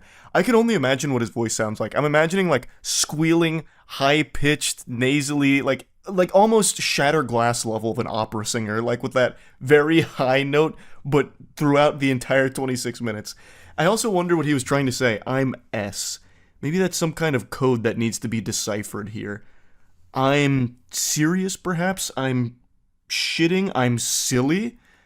I have no idea. But anyway, she then takes a screenshot of the chat, and then he dumps a screenshot. He then follows that up by saying right at the top, and then tries to call her once again, just continuing to poke her here. He says, just wonder, answer. Maybe he's like actually overdosing right now, and he's trying to beg her to call the police to get them over there to save his life. I have no idea what's happening to his brain. It's turning to mush right before our eyes. Like he's getting hit by a stupid beam, and we're watching him fade away.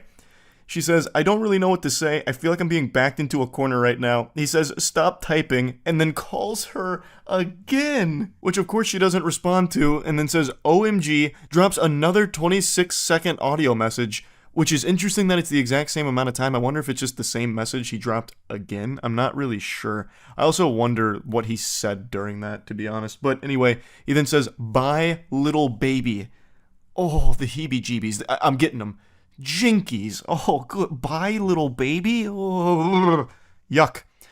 And then she just says, can you please respect my boundaries? I apologize that I said I'd call earlier. I got nervous and I would feel more comfortable texting. If calling is more your thing when you first meet someone, then maybe we just aren't the best match. I wish you luck. Maybe we can try again tomorrow. I'm going to take a shower and head to bed. Good night. I don't know why she would even try and say, like, maybe we can try again tomorrow. She should have just not responded at all, because this guy is unhinged. This is just an absolute weirdo, and there's no salvaging this. Maybe she was a little fearful of, like, what this guy might do, perhaps, which is a very legitimate fear, so it's best to, like, cushion the blow. But even still, this guy is fucking weird. He then just says, no, like a defeated Power Rangers villain. Because that boundary is silly. I don't care. I'm of interested anymore. Bye. Not. So he's saying, I'm not interested anymore. So because she wouldn't talk on the phone, he's no longer interested, and he thinks that boundary is silly, thus he has no respect for it. What a man. And then she says, okay, I apologize again. Hope you have a great night. And then he just says, just say bye. What a quirky little lunatic here. Impressive self-sabotage. Like, this lady seemed more than willing to communicate, like, interested in learning more about him, just didn't really want to hop on a phone call, which is super understandable since they'd only known of each other for less than an hour. She gave so many chances to just stop doing the creepy phone call routine and just text like normal people that are starting to get to know each other through like an online dating app. Like, you're not friends and you don't know each other at all. So why the fuck would you want to hop on a phone call first thing right away? That's overwhelming. That's a lot. That's just weird. And he just kept getting creepier and creepier. He fell apart. But anyway, yeah, I just wanted to go over this one because it had me giggling quite a bit, because geez Louise, he was off the rails. That's really about it. It came to my attention last night during stream that I've never worn a wedge shirt. Wow. Didn't mean to baby talk you there. It's come to my attention I've never worn a red shirt in videos or on stream before. I don't own many. In fact, this is probably like one of only two that I have. It says Dungeon Master. And I can't believe I accidentally just dropped the fucking wedge shirt. That's crazy. Anyway, though, I'd like to show you some wacky text messages. It's been a little bit, so let's take a peek at what I found today, where one date went really well, and then he completely fumbled it by excessive love bombing. This guy got hit by Cupid's arrow straight up the keister, and he could not wiggle it out, and it's completely sabotaged his chance at love. Last night was something else. I don't say this often, but you felt different. Right away, that text is already kind of alarming. He's speaking like he's an anime character about to go into the final battle, and he just had this huge epiphany, like, wait, something's different. I'm fighting for my friends now. It just feels so yucky. And she responds saying, haha, different how? Like, I've been out here meeting all these pretty faces, and then you show up, and suddenly they all feel irrelevant.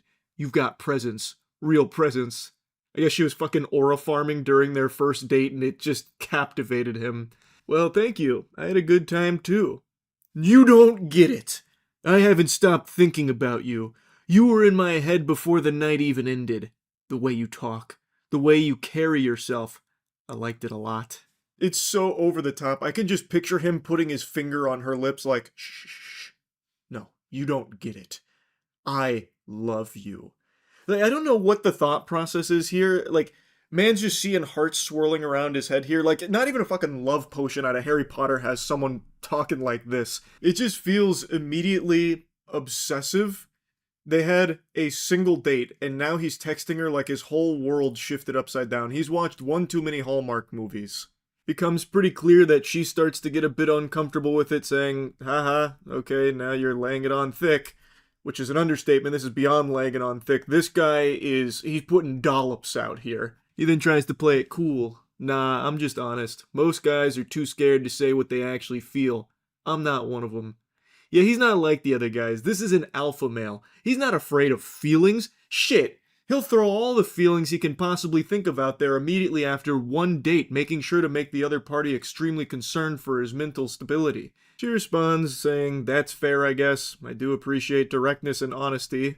Which, I think this is her way of saying, like, no, this is good, but that's probably enough. He doesn't get the hint. Good!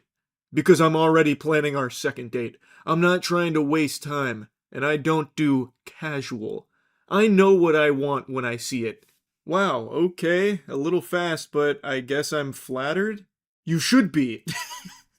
You should be. I've already planned our second date and our entire lives together. I've even prepared a bedroom in my apartment for you, and I've informed your family you're moving in next week. You're not just hot, you're captivating. And I know I'm not the only one who sees it, which is why I'm already protective. That's a bad thing, bud. Like, that's not a good feature to have where you've been on one date with this woman and now you think she belongs to you. We've completed the transaction. You're my girlfriend now. I own you. Just letting you know. That's why I'm protective.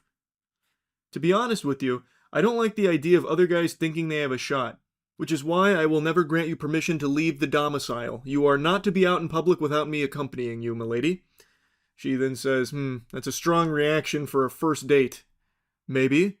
Or maybe I just recognize rare when I see it. I recognize rare when I see it too. A nice warm pink sinner. He's talking about her like a shiny fucking Pokemon here. It sounds like he's just trying to lock her in the Pokeball. I don't know what the actual thought process is here, and I know he's not the only one that does this. It is a real thing that some dudes try. Love bombing is what it's called, I think. It's just creepy. Like, no one likes this, especially not from a stranger. They've been on one date. They're not, like, close friends. They don't know each other at all.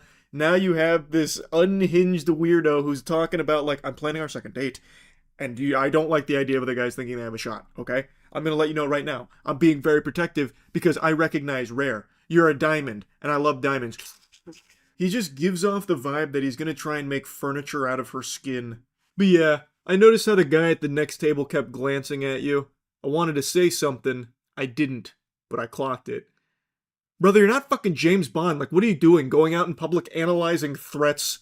Like Jack Bauer out here trying to fucking find terrorists or something. I noticed there was a guy at the dinner table across the room who looked at you twice. I was gonna go over there and beat his ass, give him a swirly, and maybe take his fucking scalp off, but I decided I'm not gonna do that. Instead, I just tracked his license plate. I got it when we went outside. Weird you noticed that much, she says. I pay attention, Jin. You're the kind of woman who causes problems without even trying. I like that, but it also means I need to keep close. I don't like distractions. This guy really thinks he's in some kind of fucking spy movie or something. According to her, he's some kind of fitness Instagram poster, and he came on to her as she was initially interested, so they went on this date, and then after this date, she just finds him really creepy. Brother, it's time to integrate a few sets of social skills into your routine here, because goddamn, this is rough. Now she's just kind of full on getting worried. What do you mean, keep close, buddy? I mean, like, exclusivity. I don't share energy. He's not a AA battery, goddammit. The only thing he shares is a knuckle sandwich to anyone who glances at his woman, whom he now owns because they went on a single date. And if I'm putting mine into someone, I expect the same back. If you're still exploring options, let me know now. I'm not the guy you juggle. Dude, we just met though. Like, yesterday. Exactly. That's why it matters how we move now. No, be for real. You're kidding, right? She's in disbelief over this now. It matters.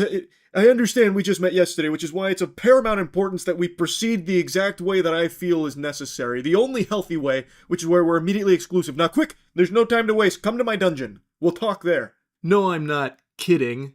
I love that he puts quotation marks around it. This guy talks like if a Redditor accidentally got a woman's number. I move with intention. This fence got me moving like claymation. Now he's just speaking like fucking Dracula flow here. I move with intention. You're not just, quotes, just talking type of girl. I'm not a, quotes, maybe type of man. This is just painful to read. This guy uses more quotes than a fucking mainstream journalism article referencing a tweet. You said you're looking for someone serious. So am I. No one is more serious than this guy, I'll tell you that much. This is coming off kinda heavy. Or maybe it's just unfamiliar because you're used to guys being passive. You're used to betas, not alphas like me. Let me guess, your ex, quote, let you do whatever, and then got mad when you stopped caring. He doesn't even use quotes the right way. Why is that in quotes? She then just says, don't bring up my ex. It is a weird thing for him to try there. That was an interesting play. He's trying to like armchair psychologist her here, but he's terrible at it. Like he's trying to make these crazy reads on her as a person and completely misses the mark. What is this even, I don't even know what he's trying to say. Let me guess, your ex let you do whatever you want and then got mad when you stopped caring. What? What in tarnation are you babbling about? She then continues saying that's weird. But he disagrees. Not weird, insightful. This guy's a cornucopia of great information that you can learn from, lady. He's got all the answers. He knows you better than you know yourself, and he got all this from just one date. Read you like a book. I don't want to end up like the last guy who didn't know what he had. So I'm telling you now, I value connection. I value loyalty, and I expect that energy from day one.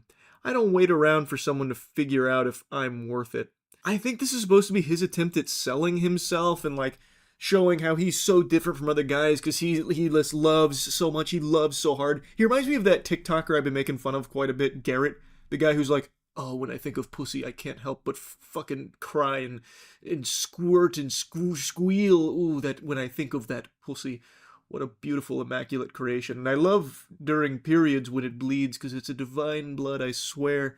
Like, he reminds me of that guy. She finally just says what should be obvious to him. I'm starting to feel a little uncomfortable, honestly. Which makes sense. That's a very natural thing to feel when some guy's immediately, like, putting these stipulations on what it would mean if you saw him again. Look, we had a great first date. Now here's all the things that should worry you about me. Wow, you're really going to pull that? I give you genuine attention, make you feel seen, and now I'm, quote, too much. What are you even quoting? She never even said too much. She just said that it's making her uncomfortable. Why does he use so many fucking quotes? Who is this guy? Good God. Holy cannoli. Jiminy Christmas. I also like how he says he makes her feel seen. Brother, what are you talking about? He's just trying to pull out and just use all of these things he's seen in like rom-coms and shit. Man's just bloviating. This is why women say they want real men but push them away the second it gets real. You're used to boys. I'm not a boy. And then she's just finally like, alright, this is it. I'm not doing this piece. Unreal. I hope the next guy you give your time to knows what he's getting. He won't see you like I did, but go ahead. Play it safe. I can't believe she wasn't eating out of the palm of his hands here. His strategy was textbook. I am shocked it didn't work. So, I mean, sometimes nice guys just finish last, you know what I mean? He did everything right. Anyway, I just wanted to share this with you real quick. I have to talk about these text messages. I can't help it. What do you want from me? What do you want from me? I'm only human. These are extraordinary in like the creepiest way imaginable. I usually don't like to do the same type of content back to back, and yesterday I covered some text messages as well, but I can't resist the urge. It calls out to me, the void beckons, and I have to speak on these. So, the context. A lady had an old coworker whom had been fundamentally stalking her for quite some time. Her and her husband had dealt with this individual for a while, and decided to share some of the unhinged messages that they had been sent by him. There was a lot more that happened besides these text messages, but that's what was shared and what I want to go over. Buckle your seatbelt here, because this is about to be a pretty intense ride. This is a good read from cover to cover, if you like lunacy. Hey, I hope your weekend has started nicely. I apologize it took me a few days to feel like I could say this. No need to apologize, goober. I get it. Had to muster up the courage here. Hype yourself up in the mirror so that you could really let the demon out. You need to break up with blank and then agree to be my girlfriend with intentions to be my wife. And let me explain why. So he's basically acting like a car salesman here, trying to drive the hard bargain. It's like an episode of Shark Tank. I'm seeking a wife for 10% equity in my cock. I have no doubt he also had a PowerPoint presentation prepared for this, but unfortunately maybe it didn't attach, so it didn't send. I can provide more for you than he can. The independent woman facade you engage in wouldn't be necessary with me. I make more than enough money in my job in order to take care of you and provide you with a lakefront house, which I know is a desire of yours. I can provide you the free time that you often post about and yearn for to engage in your favorite hobby, ceramics. All I ask for you is your devotion in return. I know I am perhaps not physically desirable to you, which is why I plan to compensate with the lifestyle you often talk about wanting to provide yourself. You can really feel the fedora through these messages. It smells of such potent desperation. It's also very interesting that he calls attention to not being physically desirable to her. It's an interesting negotiation tactic. Excuse me, madam. I know you may not be physically attracted to me, but here's how I can make up for my face looking like turbo ass. I know if you could be given an opportunity, you would take it because you mostly desire to be able to experience freedom in life. It is something painful for me knowing you could have everything you wanted if you would simply agree to be my wife in the future. I could also pay off your student loans and car loan, which I know you've expressed desire to have those completed in the next 6 years. I could do that today, with a simple call to your loan companies. All I need from you is to immediately move to my property and begin your new life with me. Jesus Christ, that is concerning. I can pay off all of this. Just come join my cult. And I promise I am not a rapist or a creep. Nothing screams good guy quite like needing to clarify that you are neither a rapist nor a creep. I mean, would he lie to you, right? I mean, that's what a normal person says, like, by the way, miss, I am neither rapist nor creep, so you should feel safe around me. Now come live on my property immediately. I am not going to imprison you, or shackle you, or enslave you to a basement. Well, alright, breath of fresh air. I was a little concerned about that, but now, luckily, he explained it. Now there's no reason to feel alarmed anymore about that being a possibility. You are free to continue your friendships with your womanly friends and your relationships with your family. I would never take this from you. I would never force you into sexual situations you do not want to be in. I know it must sound so strange hearing this, but I feel I must make it clear to you that this is a dream opportunity that will not harm you in any capacity other than dropping your current life, boyfriend, and job, and immediately begin pursuing your hobbies while we plan our wedding. I've got a sneaking suspicion that this guy would absolutely shackle her and imprison her in the basement. But I imagine she wouldn't be alone down there. There's probably quite a few other victims that he has in that basement. This is a fucking unhinged creep. Now, it's important to mention that this isn't just some random person sending a bunch of nonsense. This is a very credible threat to the safety of this woman. So, according to the husband, they had been dealing with this individual for quite some time. And they even went to court over it. There's a lot that this individual has done, aside from just these creepy messages. And it had been a huge problem for them for a while. This is a really dangerous person to be around. I hope you're not overwhelmed. I know we have not spoken very much in the last 6 years we've known each other. I've always known you were supposed to be mine as soon as I met you on March 3rd, 2018. He's got that shit marked in his calendar as the most important day of his life.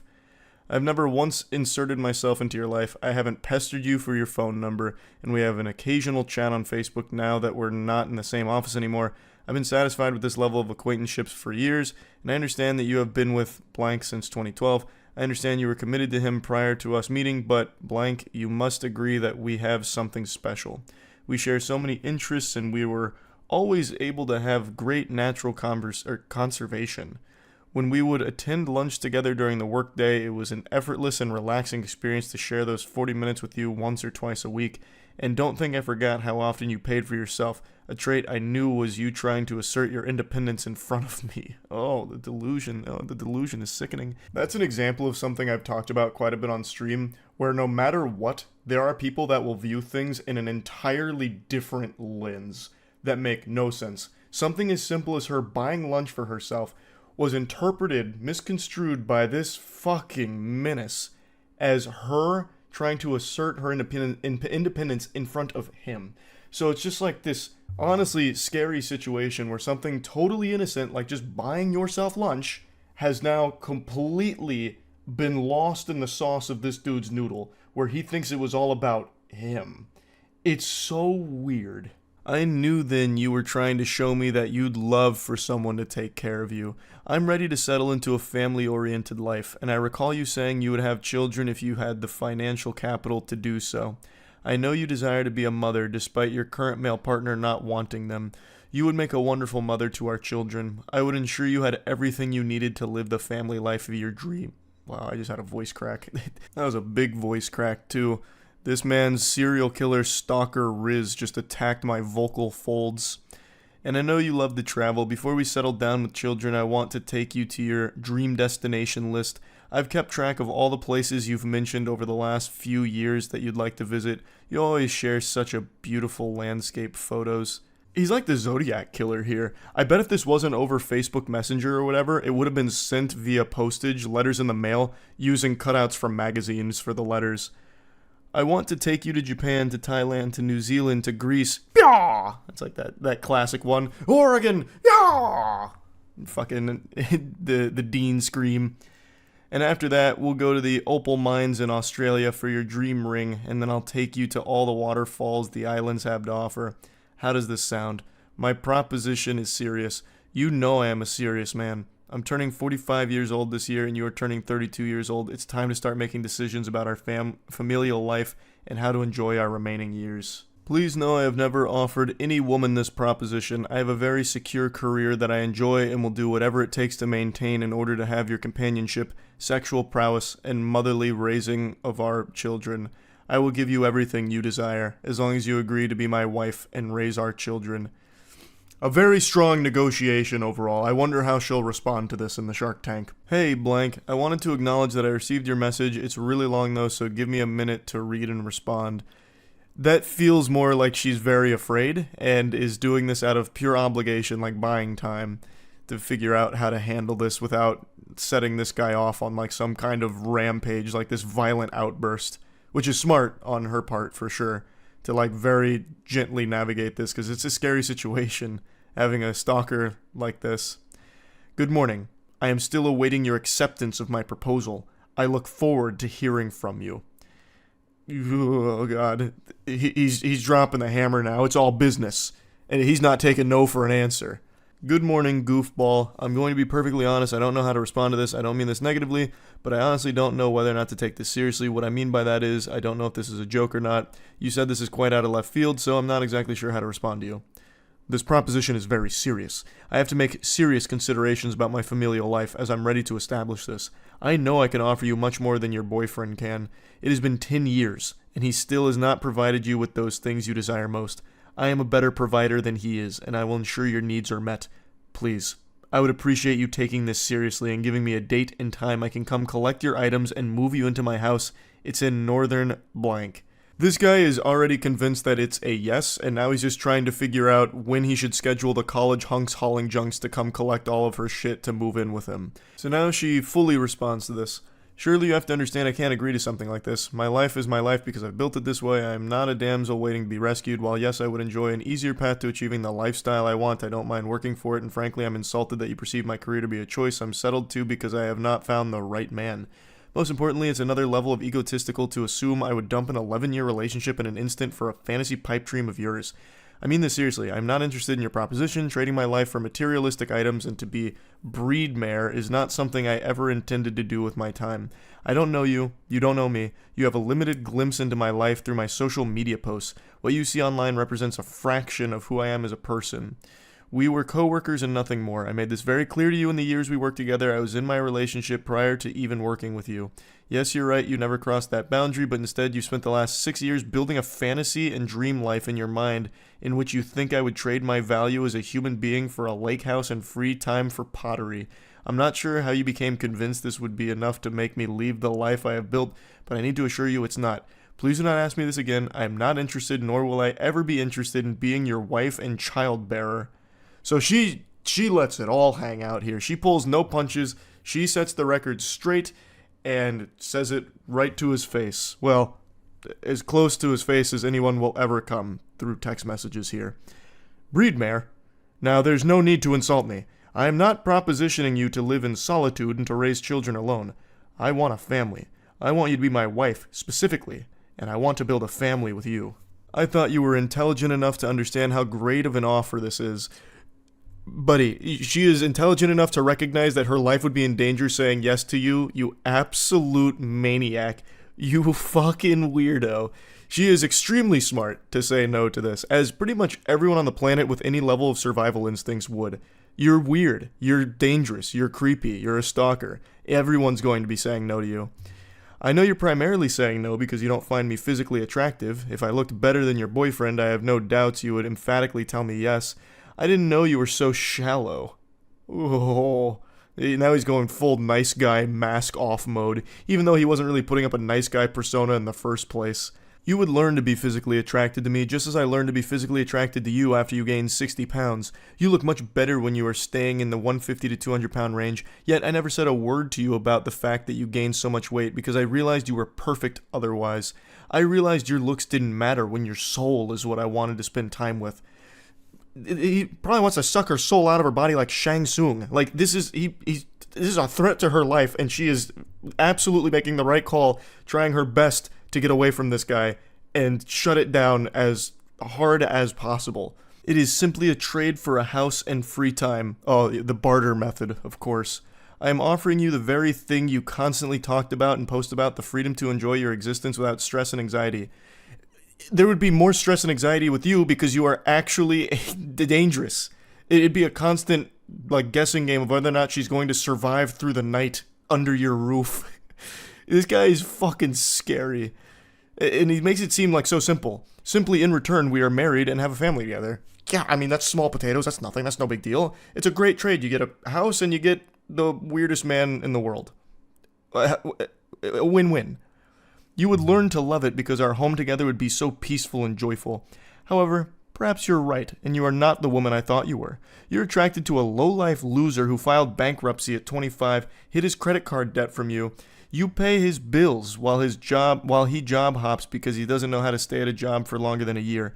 You cried constantly at work and had panic attacks not knowing where the money was going to come from. And what did you do? You worked a second and third job to make ends meet while he piddled away at putting in applications and not manning up to do what he needed to do.